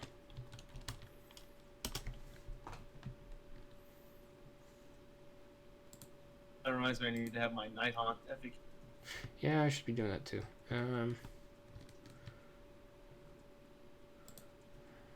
This would be under Generals. General Handbook, probably.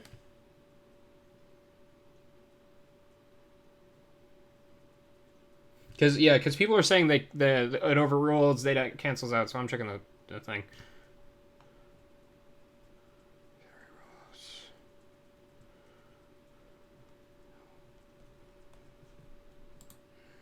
Nope, that's just nothing. Where's the general FAQ? Well, it won't be under general. It'll be under... No, I meant just the, general Age of Sigmar FAQ, not army specific. I think they're all on the same page. Yeah, I know. That's why I'm scrolling.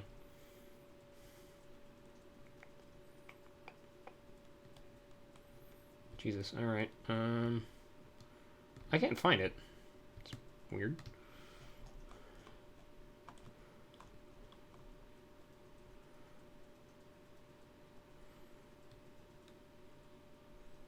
says.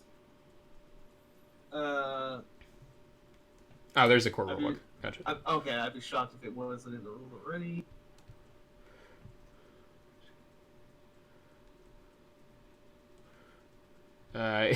It's not on here.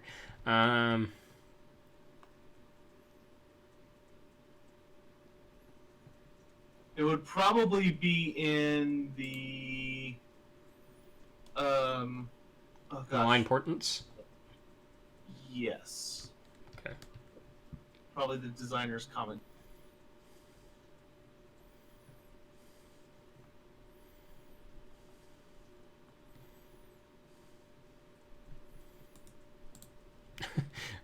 Apparently, Sylvaneth don't even have an errata. They just have designer's comments. Where is Malign Sorcery? There we go.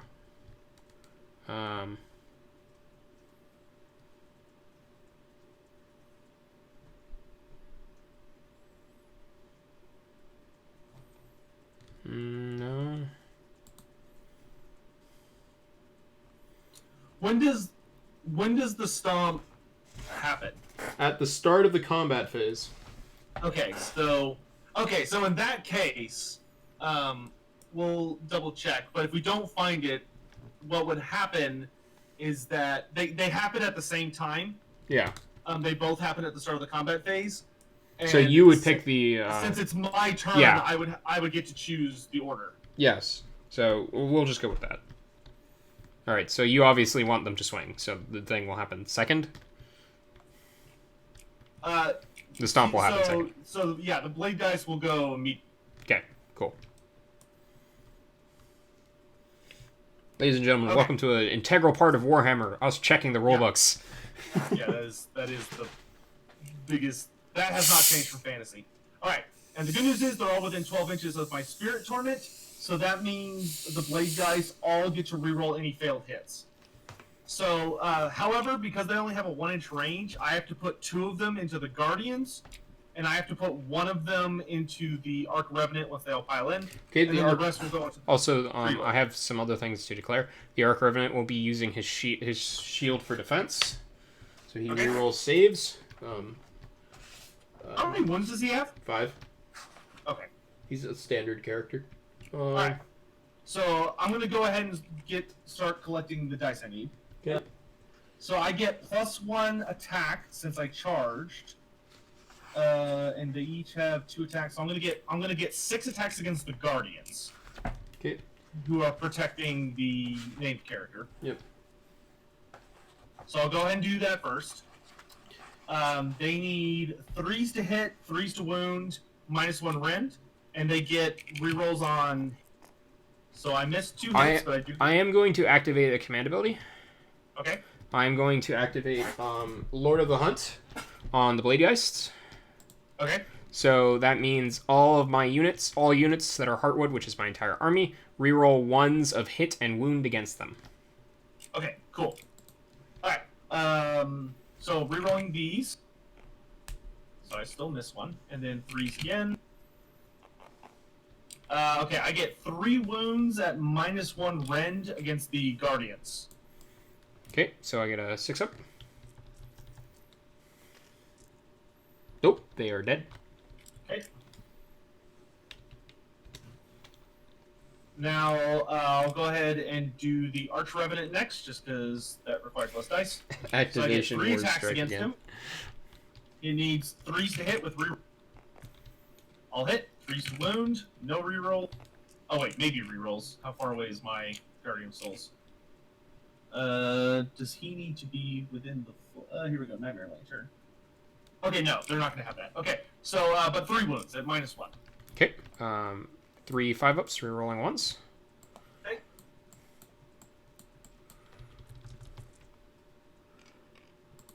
Nope, 3 wounds.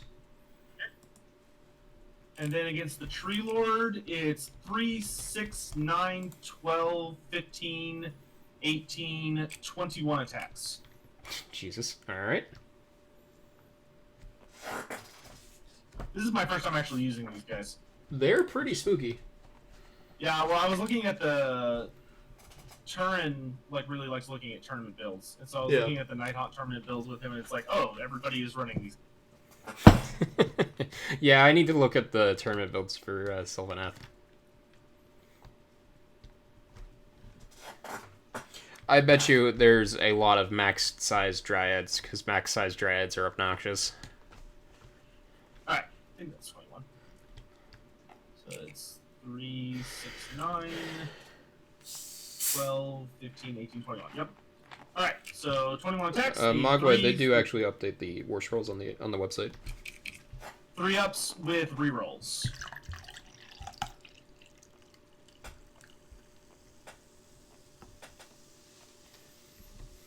So rerolling fail. So missed 1. 20 hits. And 3 ups again.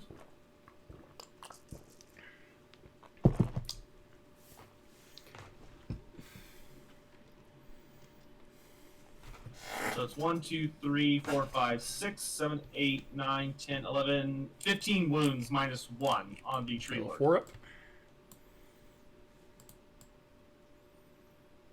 6, 7, 8,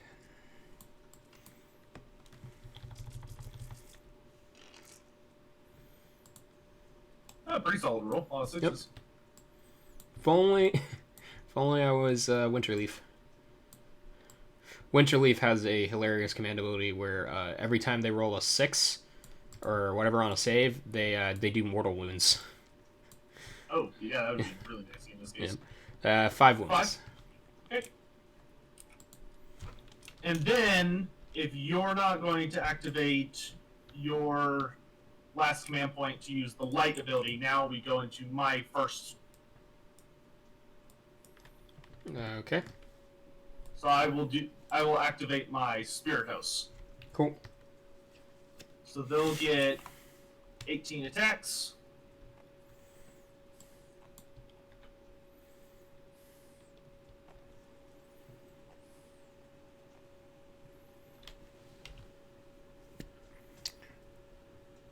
Oh, you know what? No, it's your activation. Go ahead. Oh, okay.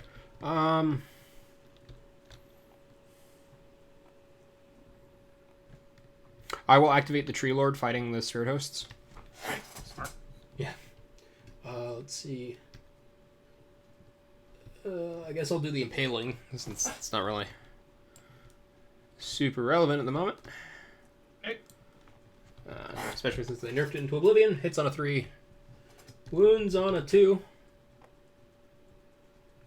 Minus 2 Ren, but yeah, it's 1 damage. 1? Yep. They're fine. Yeah, I figured. Now it's the Sweeping Blows, of which I get 4. How many wounds does the Spirit Hosts have?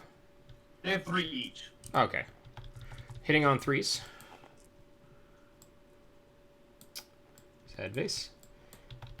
Wounding on 3s. Oof. Okay. Well, you don't care. Fail it. What's the damage? D6. 5. Okay, so roll 5 dice, aiming 6s. I was really hoping to land at least 2. Save 1, so 1 Spirit Host drops and 1 has 1 wound left.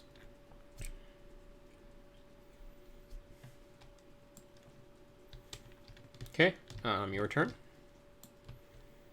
Okay, so I don't need to worry about them getting attacked, so I'm not going to activate them. I'm gonna Actually, activate... my Arc Revenant can swing at them hilariously, because he can pile in and swing. He can't because. Oh yeah, okay, never mind. He did Well, well, actually, I could pile him in like that, which is moving closer to the nearest model and bringing him within 2. I guess. But, yeah. I'm not gonna do that, but yeah. I feel like if you don't attack the plague dice, you're making a mistake. That is That's true. just me. I'm gonna is go very ahead true. and swing with the Thorns of the Fire Queen. Okay. We're gonna pile in. Oh, I forgot about that fight. Yeah, they get they're not very good, but Okay. they get 2 attacks each, except for Varklov the Cruel, who's their boss, who has 3 attacks. So Okay. it's 2, 4, 6, 8, 10, 12, plus 1 is 13. So 5, 9, 10, 13. And they need 5s. Yeah, they're. Oh no, they only need 4s. Oh, okay. They're a little. So they need 4s to hit, 4s to wound, and they re-roll 1s when rolling to wound, so long as they're within 3 inches of each other. Which is a really weird rule because if they got separated, they die. So I'm not sure why that rule. That's so they get. How many attacks does a max? You mean dryads, Cold Rage? It's not attacks that make dryads annoying. It's killing them.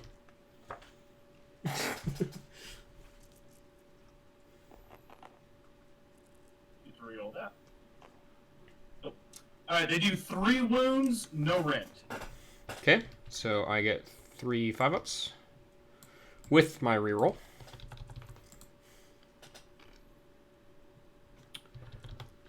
Rerolling. Saved 1. Or saved all but 1. Okay. So the Wave Hyper goes down.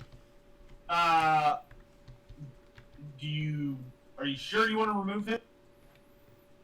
That's because if your unit, because at the end of the phase, Oh, you right. have to kill him. Yeah, never mind. Okay. But And then it is your turn to swing. I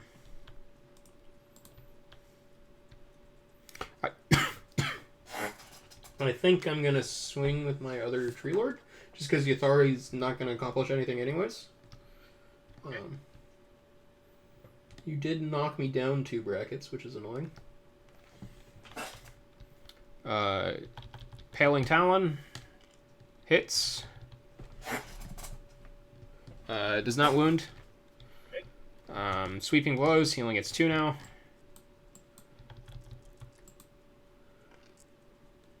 One hit. No wounds. Okay. I'm going to go ahead and swing with my Black Coach next. So the Black Coach for melee, starting with the Cairn Wraith's Reaper Scythe. He gets 3 attacks, needing 4s to hit, 3s to wound. He's not within 12 of the Spirit Torment, so he doesn't get to reroll 1s. Oh wait, no, he does that already. So okay, so he rerolls hit rolls of 1 because of his current ability. So to answer chat, what Dryads get when they're over 20 models is they get +1 to save, but they also, when fighting in a Wildwood, they get to inflict a -1 to hit on another unit and get +1 to hit them. So that's what makes them annoying, is their 3-up save. Yofali takes a wound at -1 rend. That's damage 2, so one save roll, -1. And if she fails, it's 2 damage. Okay, then I get 1 attack. I get 1 attack from my Cairn Wraith's Soul Reach Grasp, which is a 3-up 3-up. Okay. Hit. Wound, and it's -3 rend. Okay, that just goes straight through. And does D3 wounds. She's dead. Yep. No, Mogwai, they'd be a 4-up because they still get a cover save from being in the Wildwood. So it's a 5-up goes to a 4-up, goes to a 3-up. Arc Revenant. Will swing. His glaive has 3 attacks, hitting on 3s, and then we'll get to Bug Bro in a moment.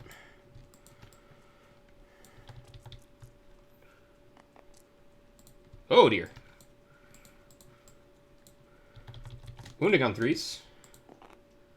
He's mad. -2 Ren, but it doesn't matter.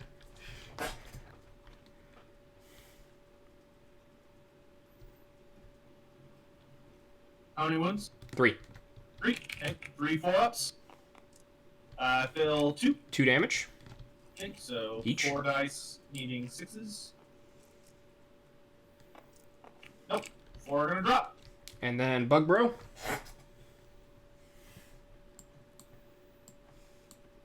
Hitting on a 4. Nope. Okay. And then my Tree Revenant's at the back. Because I believe that is it for your swinging. Correct? No, I still have to do my Spirit House. Oh, right. So Spirit House will get 12 attacks.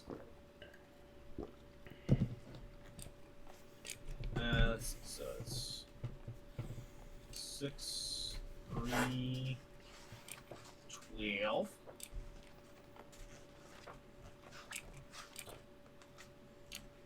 And they are within 12 of the Guardian of Souls, so they get to reroll ones when rolling to wound.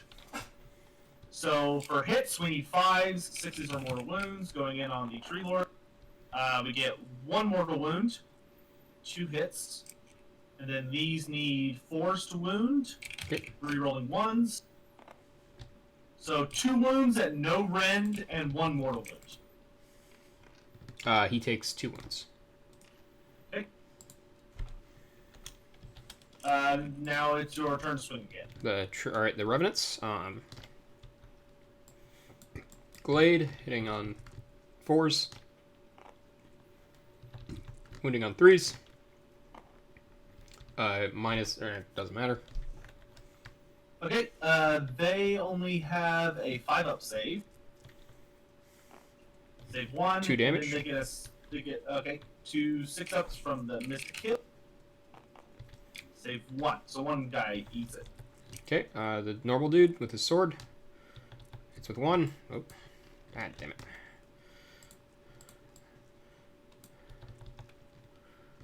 it. Wounds. Okay. For 5-up. Nope.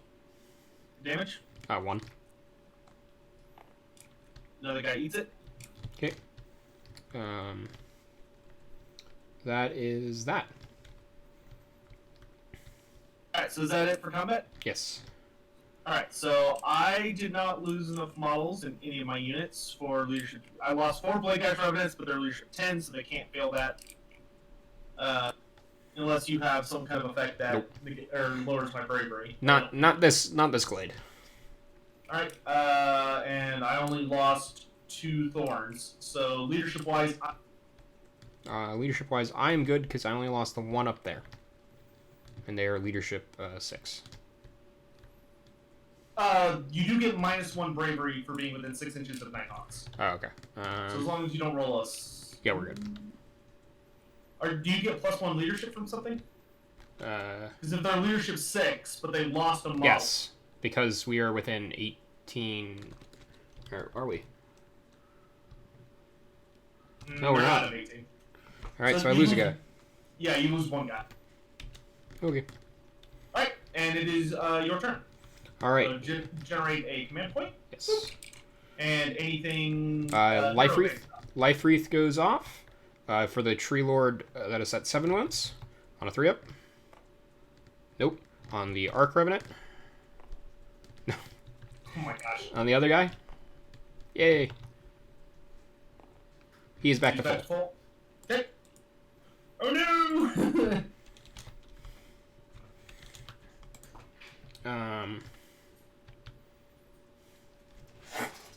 Let me check the spell. I'm pretty sure I've lost this just because of my horrible positioning at the start. Because I had my wizards on the wrong sides. But we shall see if I can pull this back. Oh, I'll calculate my victory points while you're doing that. So I control that objective, so that gives me another 3. We're just gonna Arcane Bolt your Grimghasts. I think it just goes off, barely goes off with a 5. Okay, so I still control, or I took control of the main objective, and I still have control of the other 2. Okay. So that puts me at 3. 8. 3 10. 10.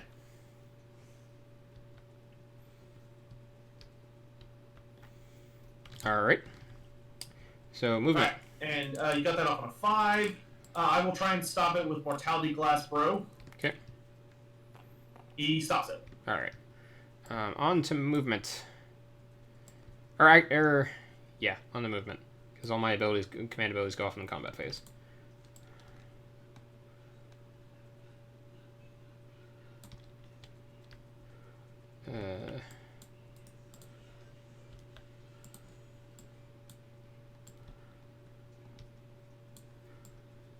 I would like to select all of the Hunter's game.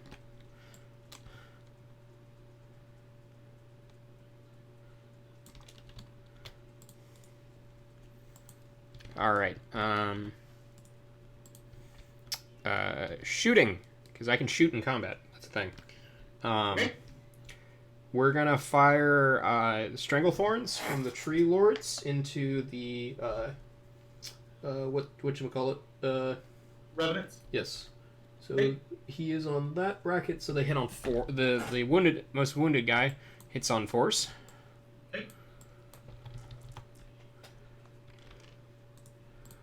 3 wounds, or 3 hits. Wounding on 3s. Were you the one who told me that the Beast Claw Raiders got nerfed? Yes. Dude, I'm so fucking happy about that. Well, the snowball got nerfed in that it can't one-shot characters anymore. Well, that was my big issue with it. It's still just as deadly against hordes, though. One goes through. One, okay. Or one wound. 4 up. Saved it. No, my bad. 2 go through. That is a 3, not a 2. I can read. 1 more. Also saved it. Cool. Other guy shoots. He hits on 2s. Ooh. Wounds on 3s. 3 wounds. Hey, is this going into the Spirit Host? The Blaygeists. So I think if you're in combat, you have to shoot the nearest. Okay, fine. Then the Spirit Host. Okay, so it was 3 wounds you said? Yep. 3 or 4? 3. 3. Okay, so they have 4 ups. They only pass 1. How much damage? 1. 1 each, so 6 up. Save 1 more. So another Spirit Host eats it. And my Kurnoth Hunter's charge gets slightly harder. Oh, hey, I claimed the objective. Yep, end your turn. That'll work. Other shooting. Do I have other shooting? I don't think I do. No, I don't. Alright, so charges. The Hunter's unit on the far right my far right is going to make a charge. Anything that'll work. Yep.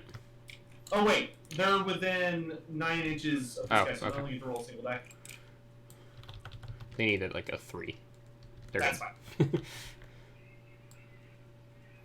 No, my beautiful Reapers. Hello, would you like to... have you heard about our Lord and Savior Kurnoth? Where do summons go after they disappear? I put them off the table because there's a chance that I can bring them back.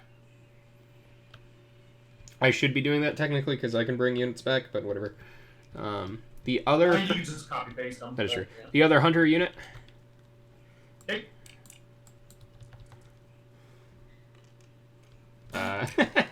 Nope. Well, they claimed the objective, but it's not useless. they're doing good work. Anything else? I think that's it. Okay. So, combat. I'm gonna swing with the Kurnoth Hunters first.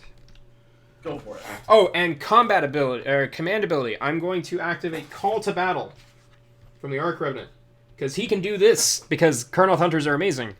So normally this only has a range of 18, but I'm casting it on a Kurnoth Hunter who radiate bubbles of you are in range of command abilities. Okay. So the Kurnoth Hunters over here get +1 attack each. Ooh, nice. So they are up to 5 attacks each. That is a lot of attacks. Yeah. Alright, starting with the Huntsmaster, because he hits on 2s.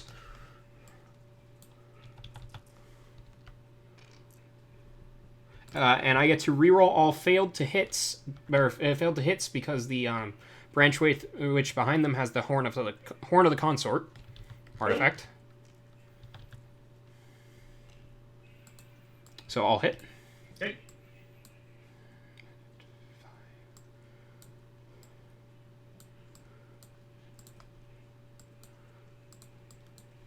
These hit on 3s, also with rerolls.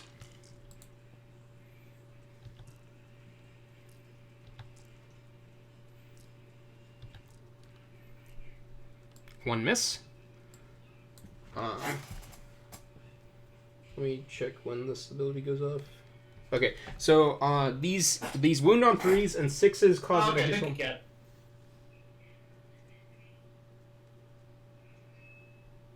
Okay. Yeah. So these wounds on 3s, but 6s are additional mortal wound.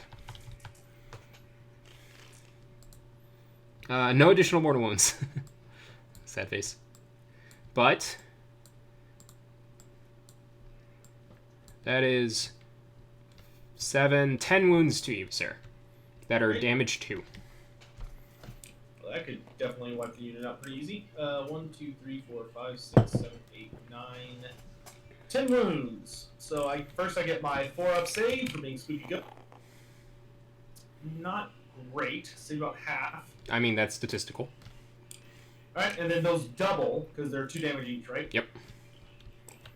So then I need 6s. So I have 2 guys left. Oh, here's the kicker. At the end of the phase, they get to stomp on you to do mortal wounds. Okay. So. At the end of the combat phase? At the end of the combat phase. Okay. Well, they would have probably gone down to bravery anyway. But... That is true. Alright, so we'll put these guys over here. Alright, so my turn to pick a unit. I will swing with... Blade Geists, probably? Yeah, let's swing with the Blade Geists. So they have their charge... Oh, Oh yeah, you're stopped. On the guy they're fighting. They fight... Blade Geists fight last. Okay. And Spirit Hosts also fight last. Okay, in that case, I will swing with the Thorns of the Briar Queen. Okay. Good thing I remembered. And OxyClean, Lord and Savior Kurnoth. We're Sylvaneth. So we get 2 attacks each.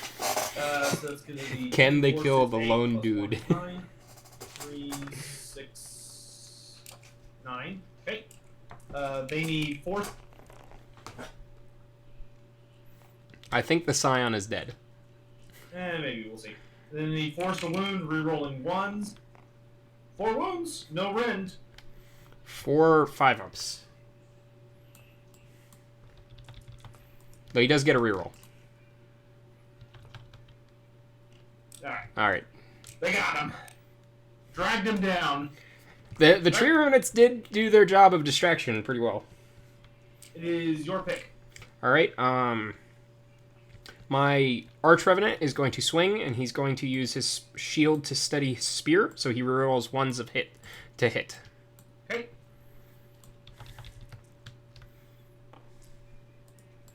Two hits. 2 wounds. Okay. 2 4-ups. Save 1. What's 2 damage. Okay, so 6 up. No, 2 go down. Bug Burrow? Nope. Alright, we're gonna swing with the Tree Lord.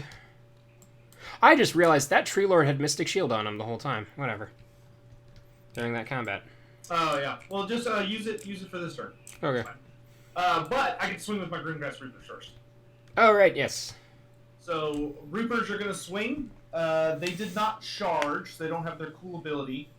And you do not have more than 5 models, so they also don't have that other cool ability. So the first person I have to swing with is... Okay, so I have to do the Scythes first. So the Scythes get 2 attacks, needing 4s and 3. 1 hit. 1 wound at -1 rend. 5 up. Nope, takes 1 wound. Okay, and then I get to swing the death knell, which is the big bell. It needs a 3 hit, 3 to 1. Hits. It wounds at -1 rend. 5 up. Nope. It does 2 damage.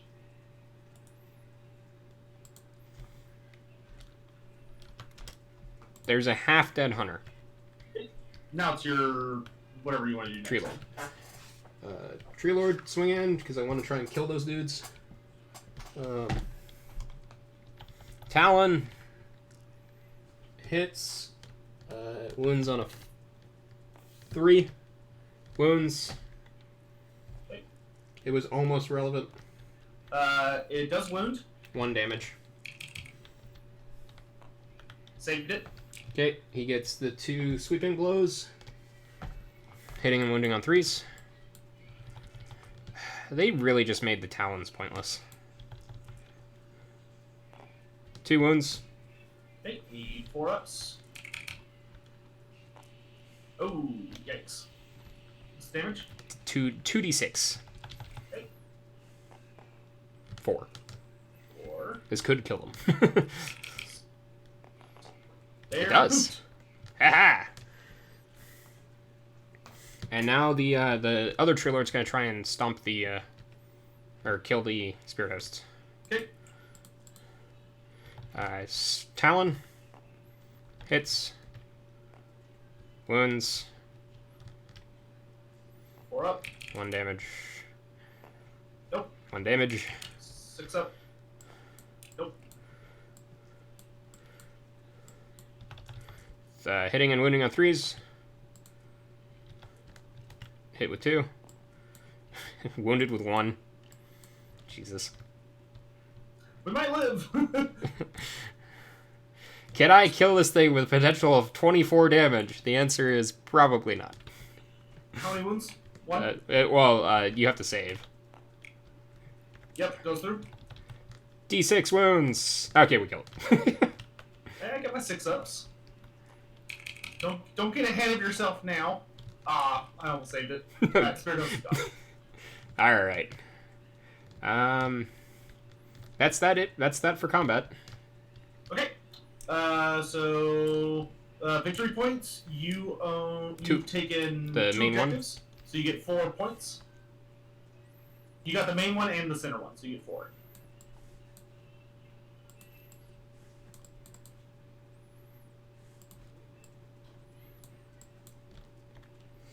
Okay. All right, and then we roll off to see whose turn it is. I get a 3. You have a 50-50 chance to beat that. A 6. There you Yep. go. So you want to take the double turn? Oh yeah. Go for it. Life Reef. Let's see if this works. Tree Lord. Yes.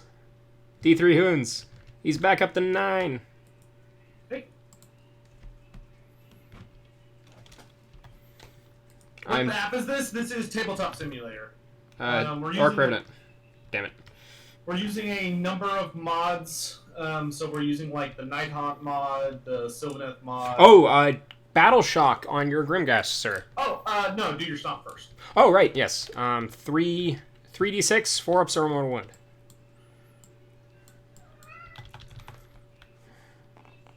Two mortal wounds to you, sir. Okay, I get a 6 up. Save 1. Now you. With Battle Shock, Okay. Yeah. Cool. All right, so hero phase. I'm gonna cast Regrowth from the Branch Witch. Start the turn. We have to figure out which objective is the important one. Oh, right. Yes. Objective number 2. Hey, the one I control.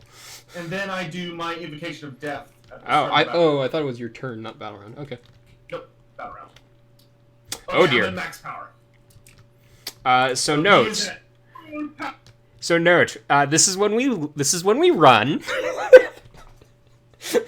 Yeah, running's actually not a terrible idea from this thing now.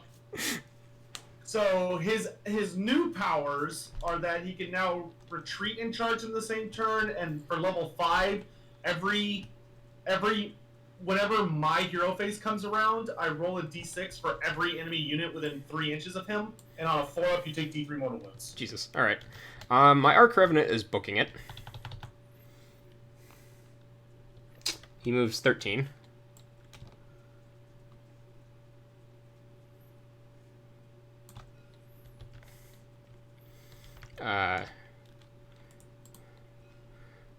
These hunters are going to try and introduce you to your Lord and Savior Kurnoth.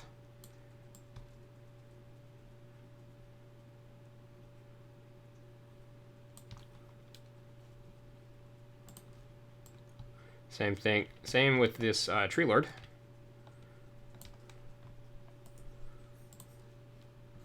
And this Tree Lord.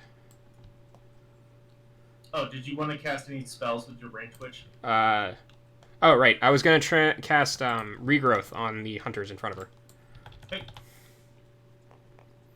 Oh my god, Sotek! I might actually successfully cast a spell. Yeah, I mean, I'll try and stop it. I need an 11 or a 12. Nope. Yay. D6 more wounds. There, healing. 3, he's back to full. Nice.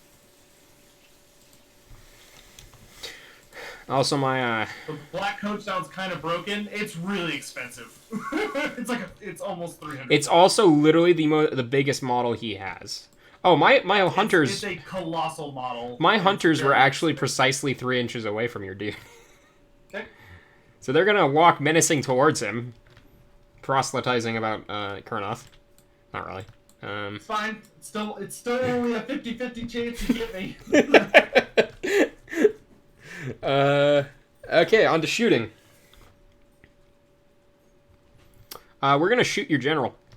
Okay. Wait, no. Minus 1 to shoot. That is true. Actually, we're gonna shoot the Briar Queen.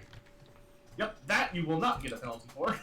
Yep. So we healed him up to 3 wounds suffered. So he hits on 3s, the guy on the left, the wounded one. With the Strangler Roots. Yeah, if I wanted... That says a 6. Okay, there we go. Yeah, if I'll I hit. wanted to play mean with Nighthaunts, I would take a Morngol, not a Black Coach. Morngols are way nastier. Yeah. 3 wounds. Okay. She has a 4-up save. I don't know why you bother checking. Everyone has a 4-up save. Your army. Not all of them. Some are different. And then she has a 6-up. Most of them, yes. Okay, so she takes... Okay, the healthy one, shooting and hitting on 2s.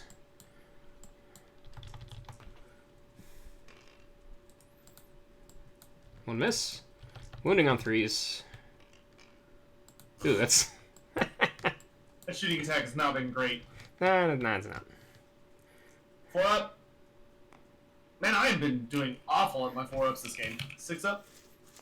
Nope. 6-up wound. Alright. Okay, on to charges.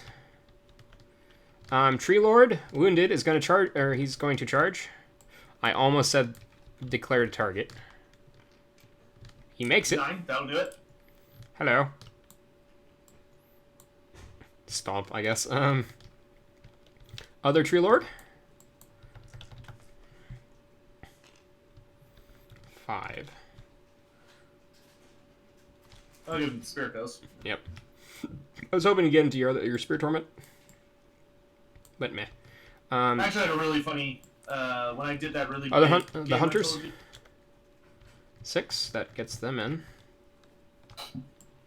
I did that... You remember that super huge battle I told you about where there was like 20 players or whatever? Yeah. The way it ended that was really funny for my faction was it was literally a Spirit of Durthu versus my Spirit Torment, and they were just whacking the shit out of each other in the corner of the... All right, the D6 of Destiny for the hunters on the far right. You know, 4 or higher. No. Yay! They continue to stare menacingly at him. Stick back. I have an hourglass. All right, on to combat. We do our stomps on the Briar Queen. She fights last. Other Spirit Hosts, they don't. So guess who's getting swung at first? Hunters are going in. They are within range of the Arc Revenant, so they get rerolls of 1s. Swinging with the Huntsmaster first, because he hits on 2s. Rerolling 1s. Okay.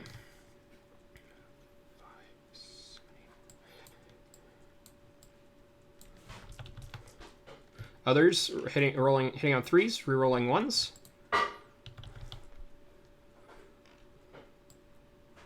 Missing 2. Wounding on 3s, 6s are mortal wounds.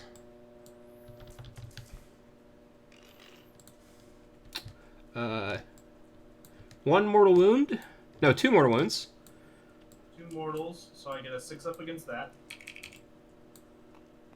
Nope. And that is 7 wounds to you, sir. Okay, so the 2 mortals go through, and then another 7. Mm-hmm. No, Adam, they have to be... Actually, no, that's correct. No, Adam's correct. I needed a 3 to make it in with the hunters. No. Because I need to make it within half an inch. Right, you have to be more than 3 inches away. Yeah, I was thinking 4 inches or something. Yeah. So everyone's... Alright, I need a 4 up. Not great. And then 2 damage. What's the damage? 2. Damage. Okay, so 8. Need 6s. 1, so that's... wait. 1 dead. They're gone. Kapooey.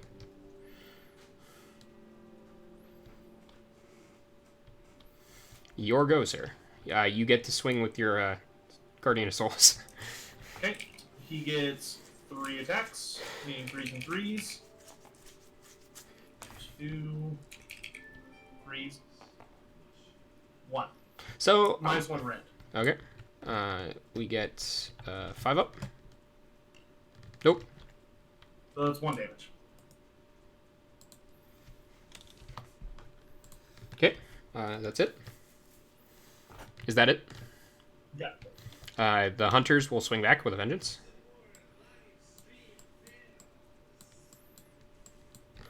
Huntsmaster hitting on 2s.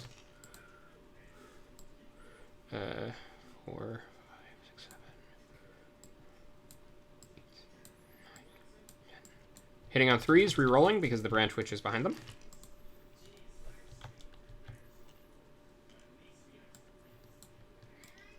Eight, so 13. Wounding on 3s, 6s are mortals. Not great. That's more than enough to kill him, though. Yeah, it is. Oh, damn it. I forgot to use my item. 4, 5, 6, 7. 7? Okay. 7 needing 4 ups. Taters, the reason for the double turns that GW is given is that it breaks up the monotony of first turn, second turn advantages, depending on who's a shooting or whatever army. So it's actually a very popular comeback mechanic because a shooting army... Huh? It's... he died. It's a heavily debated rule in the community. It's complicated. The competitive scene really likes it, apparently, though. I've heard a lot of other arguments in the competitive scenes. Like, I talked to the ITC players who are in the top 5 literally this last weekend, and it's a pretty hated rule by some players. Okay. It just depends. Like, the 40k community is very happy they don't have to deal with it. Yeah. It's kind of an experimental thing they did with AoS that we can't get rid of. I have no one to swing until my Briar Queen. Incorrect, sir. Both your Spirit Torment and Guardian of Souls are in combat. Okay, I'll move in my... I would rather sacrifice Spirit Torment, so he'll move in. Okay. So he will swing 3 attacks. This army, actually, despite me kind of fucking up the opening. Well, I super fucked up my deployment. Yeah, so did I. But I'm being carried by the tree lords and. Yeah, your guys are a lot stronger than my guys. So. Yeah. The wounded tree lord is going to swing. He has three attacks. Okay. First, the talon, hitting on a 2. So yeah, it hits. Wounds on a 3. Oh, it does D6 mortal wounds. The roll finally triggered. 4 mortal wounds to the Briar Queen. That is not a bad weapon. It's kind of terrifying. If it doesn't go off, it's only a single wound. She's dead. Oh, cool. Your go, Sarah. Considering like the absurd output he already has, that's pretty fucking scary. Yeah. Well, it used to just be I rolled a dice, and if I rolled over your wounds, you were slain. So this version makes it able to like work against like a bunch of single wound models, but before it was like, huh? I'm checking something. Checking if I have to pile in, because if I don't have to, then I'm not going to. Yeah, I was about to say because if he has to pile in, I'm totally trying to murder your general. Can make a pile move. No, I don't have to. Okay. If you don't want to, I will let you ignore the Spirit Torment piling in. No, that okay. I have to do because that Tree Lord hasn't swung yet. That is true. All right. So I need the lock combat. That Tree Lord will swing with his talon, hitting on a 2, wounding on a 3. One wound. Okay. Man, I'm rolling like shit. Jesus. He saves it on the 6. Okay. I have rolled like ass on my 4-ups. Yeah. That's the big downside to Nighthaunts is that if you can't make your 4-ups, they are a grossly below par army. Yeah. But if you're good at your 4-ups, then they're like one of the best armies in the game. 2 hits, wounding on 3s. 1 wound. 1 wound. Yeah. I know as a Harlequin player, I know the feel. Saved it. Okay. That is it for combat. Okay. I control every objective. Yep. So you get 5 points. Yep. Yeah, I thought I had totally fucked up at the beginning. With All you lost was like your little skirmish stuff. Well, yeah, well, it was because I had the wrong healing spell at the wrong spot. Because the spell that was supposed to use to help my tree lords is on over here. Alright, so I gain a command point.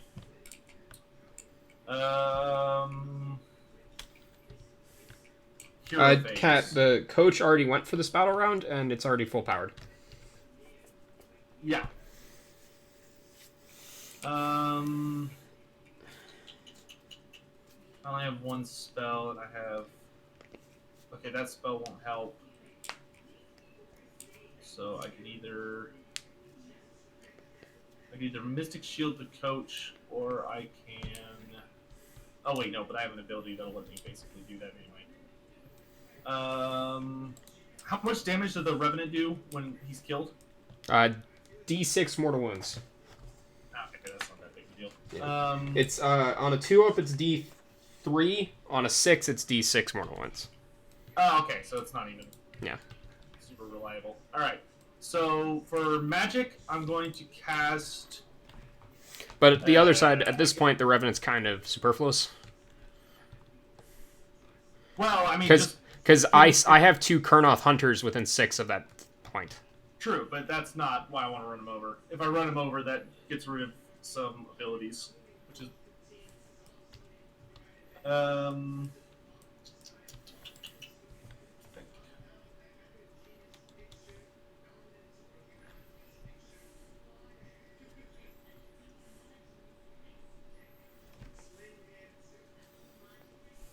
Yeah, we'll just go for the Arcane Bolt. That's the best thing we can do at this point. Okay. So, Arcane Bolt, and I guess I will fire it. I believe I have to target the nearest model, which would be the Tree Lord. Okay. Goes off on a 7. I am out of range. Okay, so he just takes a mortal wound. Hey, Aztek's in the chat. Hey, Aztec, you were wondering how it's doing. It looks like I might actually win one. Yeah, it's not looking great for the Nighthaunts. No, it's not. That double turn really screwed me. Yeah. I needed it, though, to be honest. If you had won the turn, I was kind of really screwed. The black coach is gonna run. 2. Score is 12 to 10, Mogwai, and I control every objective. Go 16 inches. Guardian of Souls will run.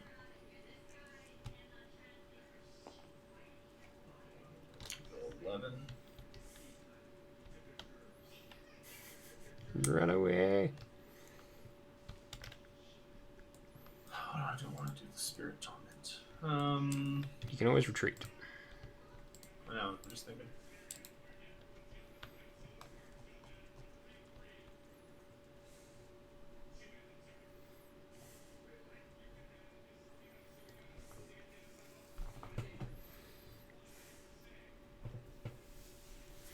Yeah, he'll go ahead and fall back.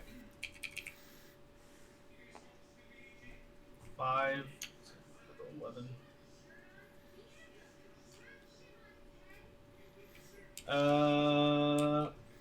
Okay. So next up is shooting. Can't shoot with the black coach because he ran, but Okay. he's gonna go ahead and chop. The Kurnoths will take root. Hey, well, he's gonna go into the Arc Revenant. That's fair. Well, I have to declare at the start, and it changes how far they can pile in, so...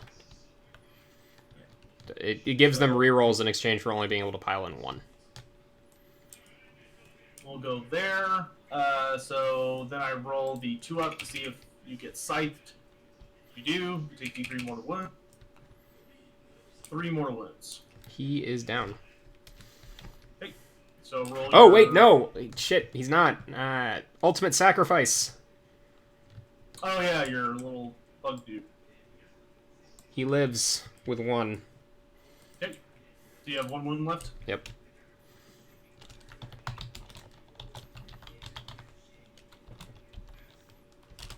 Alright, and I don't have anything else, so straight to comp. Okay. Black Coach gets 3 attacks with the Karen Wraith Reaper Scythe. He needs 4s to hit, rerolling 1. And then he needs 3s to wound. I'm 2 wounds at -1. I'm giving myself rerolls of saves. Okay. -1? Yeah. Rerollable 5. Or 5 rerolling ones. He goes 1 down. gets through. Yeah. Okay, roll your mortal Oh, wound. shit! I have to roll 2 things. So, a Legacy of Valor? Nope. Wildwood. D3 mortal wounds to you. For 1. Because you charged and ended in the Wildwood. Oh, okay. I would have changed my position a little bit. Okay. Then you can do that and ignore the mortal wound. You sure? Yeah. Okay, yeah, so I'll just kill people like that. Yeah. Or let me actually check because there's a range on it. So let me see.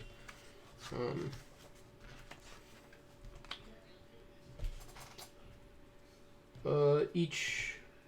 Yeah, if you're within an inch of it. Okay, that's fine then. I'll go ahead and take it. Okay. Alright. That's it. So I still own it. you still have 1 dude. You have 1. Oh, we're tied. Yeah. But I controlled it, so doesn't mean I can remain control? Or is it just No. contested? Well, oh, shoot. Hold on a second. Each player scores 3 projected. Uh,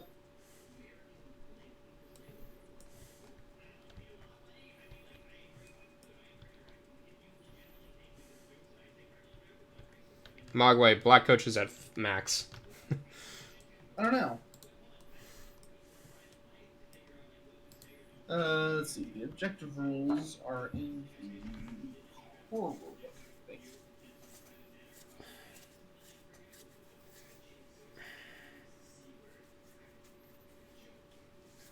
There we go. Oh, it says always measure from the center. If we measure from the center of the marker. Yep, I'm still in. Just barely. I think. Or no. No, I'm not. Yeah, I think you're out. Yeah, just out. Okay. Alright. That'll only give me 3 points, though. Yep. So it's 13 to 12. Yep. And then we roll for battle round.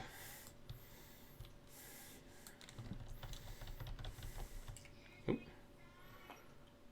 6. And you have a -1, or you lose ties because you just went. Yeah, so. It's my turn. Yep.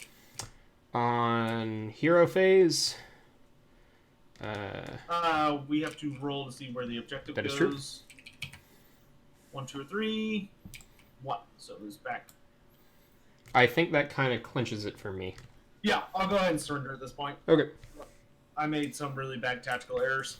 I did too, to be honest, but the army. Yours are a lot more forgiving than mine. Yeah. My army kind of worked how I expected, and that I wanted to tie you down with the tree remnants while my slow-ass units got into play. Yeah, I needed to just throw the black coach in first and follow him up. I let him run around. Yeah, my only thing though is because of where the black coach was, if you threw him in first, I would have just dogpiled him with both tree lords and the hunters, and then popped off all my command abilities against him. So he would it would have been better for him to eat it than that is for true. my army to eat. Very true. But I also could not roll a 4-up to save my life, which means that is. If you're playing Nighthaunts and you can't roll 4-ups, you lose. Yeah, that is very true. The way, I as a Harlequins player, I totally understand. All right, guys. So that's game. First game goes to Fouls. Sylvaneth. I'm sure the black coach would have been a very annoying nuisance for another 2 turns, but he can't claim enough objectives. Yep. So that is going to be it for this today. Hey, it's my first AoS win against Sotek. It's only taken yeah, It's only taken like 2 years. Yeah, Nighthaunts are hard. They seem hard. Seraphon are like, they're so bad right now. Yeah. I played Seraphon in a game the other day, and they're like fucking awful. Yeah. Right now, but in any event, that's going to be it for this. I'll hang around. Well, I got stuff I got to do. So thanks everybody for watching. We'll be back with these on a pretty regular basis. Yep. I'm hoping to get in games like at least 1 a week, if not more than that. Maybe it'll be like a Sunday night thing or a Saturday night thing. I don't know. We'll kind of figure it out. But and come over to Discord. We're seeing if we can get enough people to do a Path to Glory campaign going. Yeah, that's true. So if you want to play, if you have Tabletop Sim and are in Sotek's Discord, which will be in the description of his stream, and I will probably get it in the description of my recording because I'm recording this too. We just go in and talk in the Tabletop RPG channel, and we will try and sort out a schedule for all of us to do a Path to Glory game together. Because, it's a lot more entertaining when it's not me and Sotek and our friend Aztec playing the same 3 matches every week. That's true enough. All right. Okay, good. So we're all set. Everything's done. Thank you all for watching. I will catch you guys tomorrow, because tomorrow we're back into the Greenskin Q&A with episode 6. So I'll see you guys for that. Have a good night. See you guys next time. Later. Bye.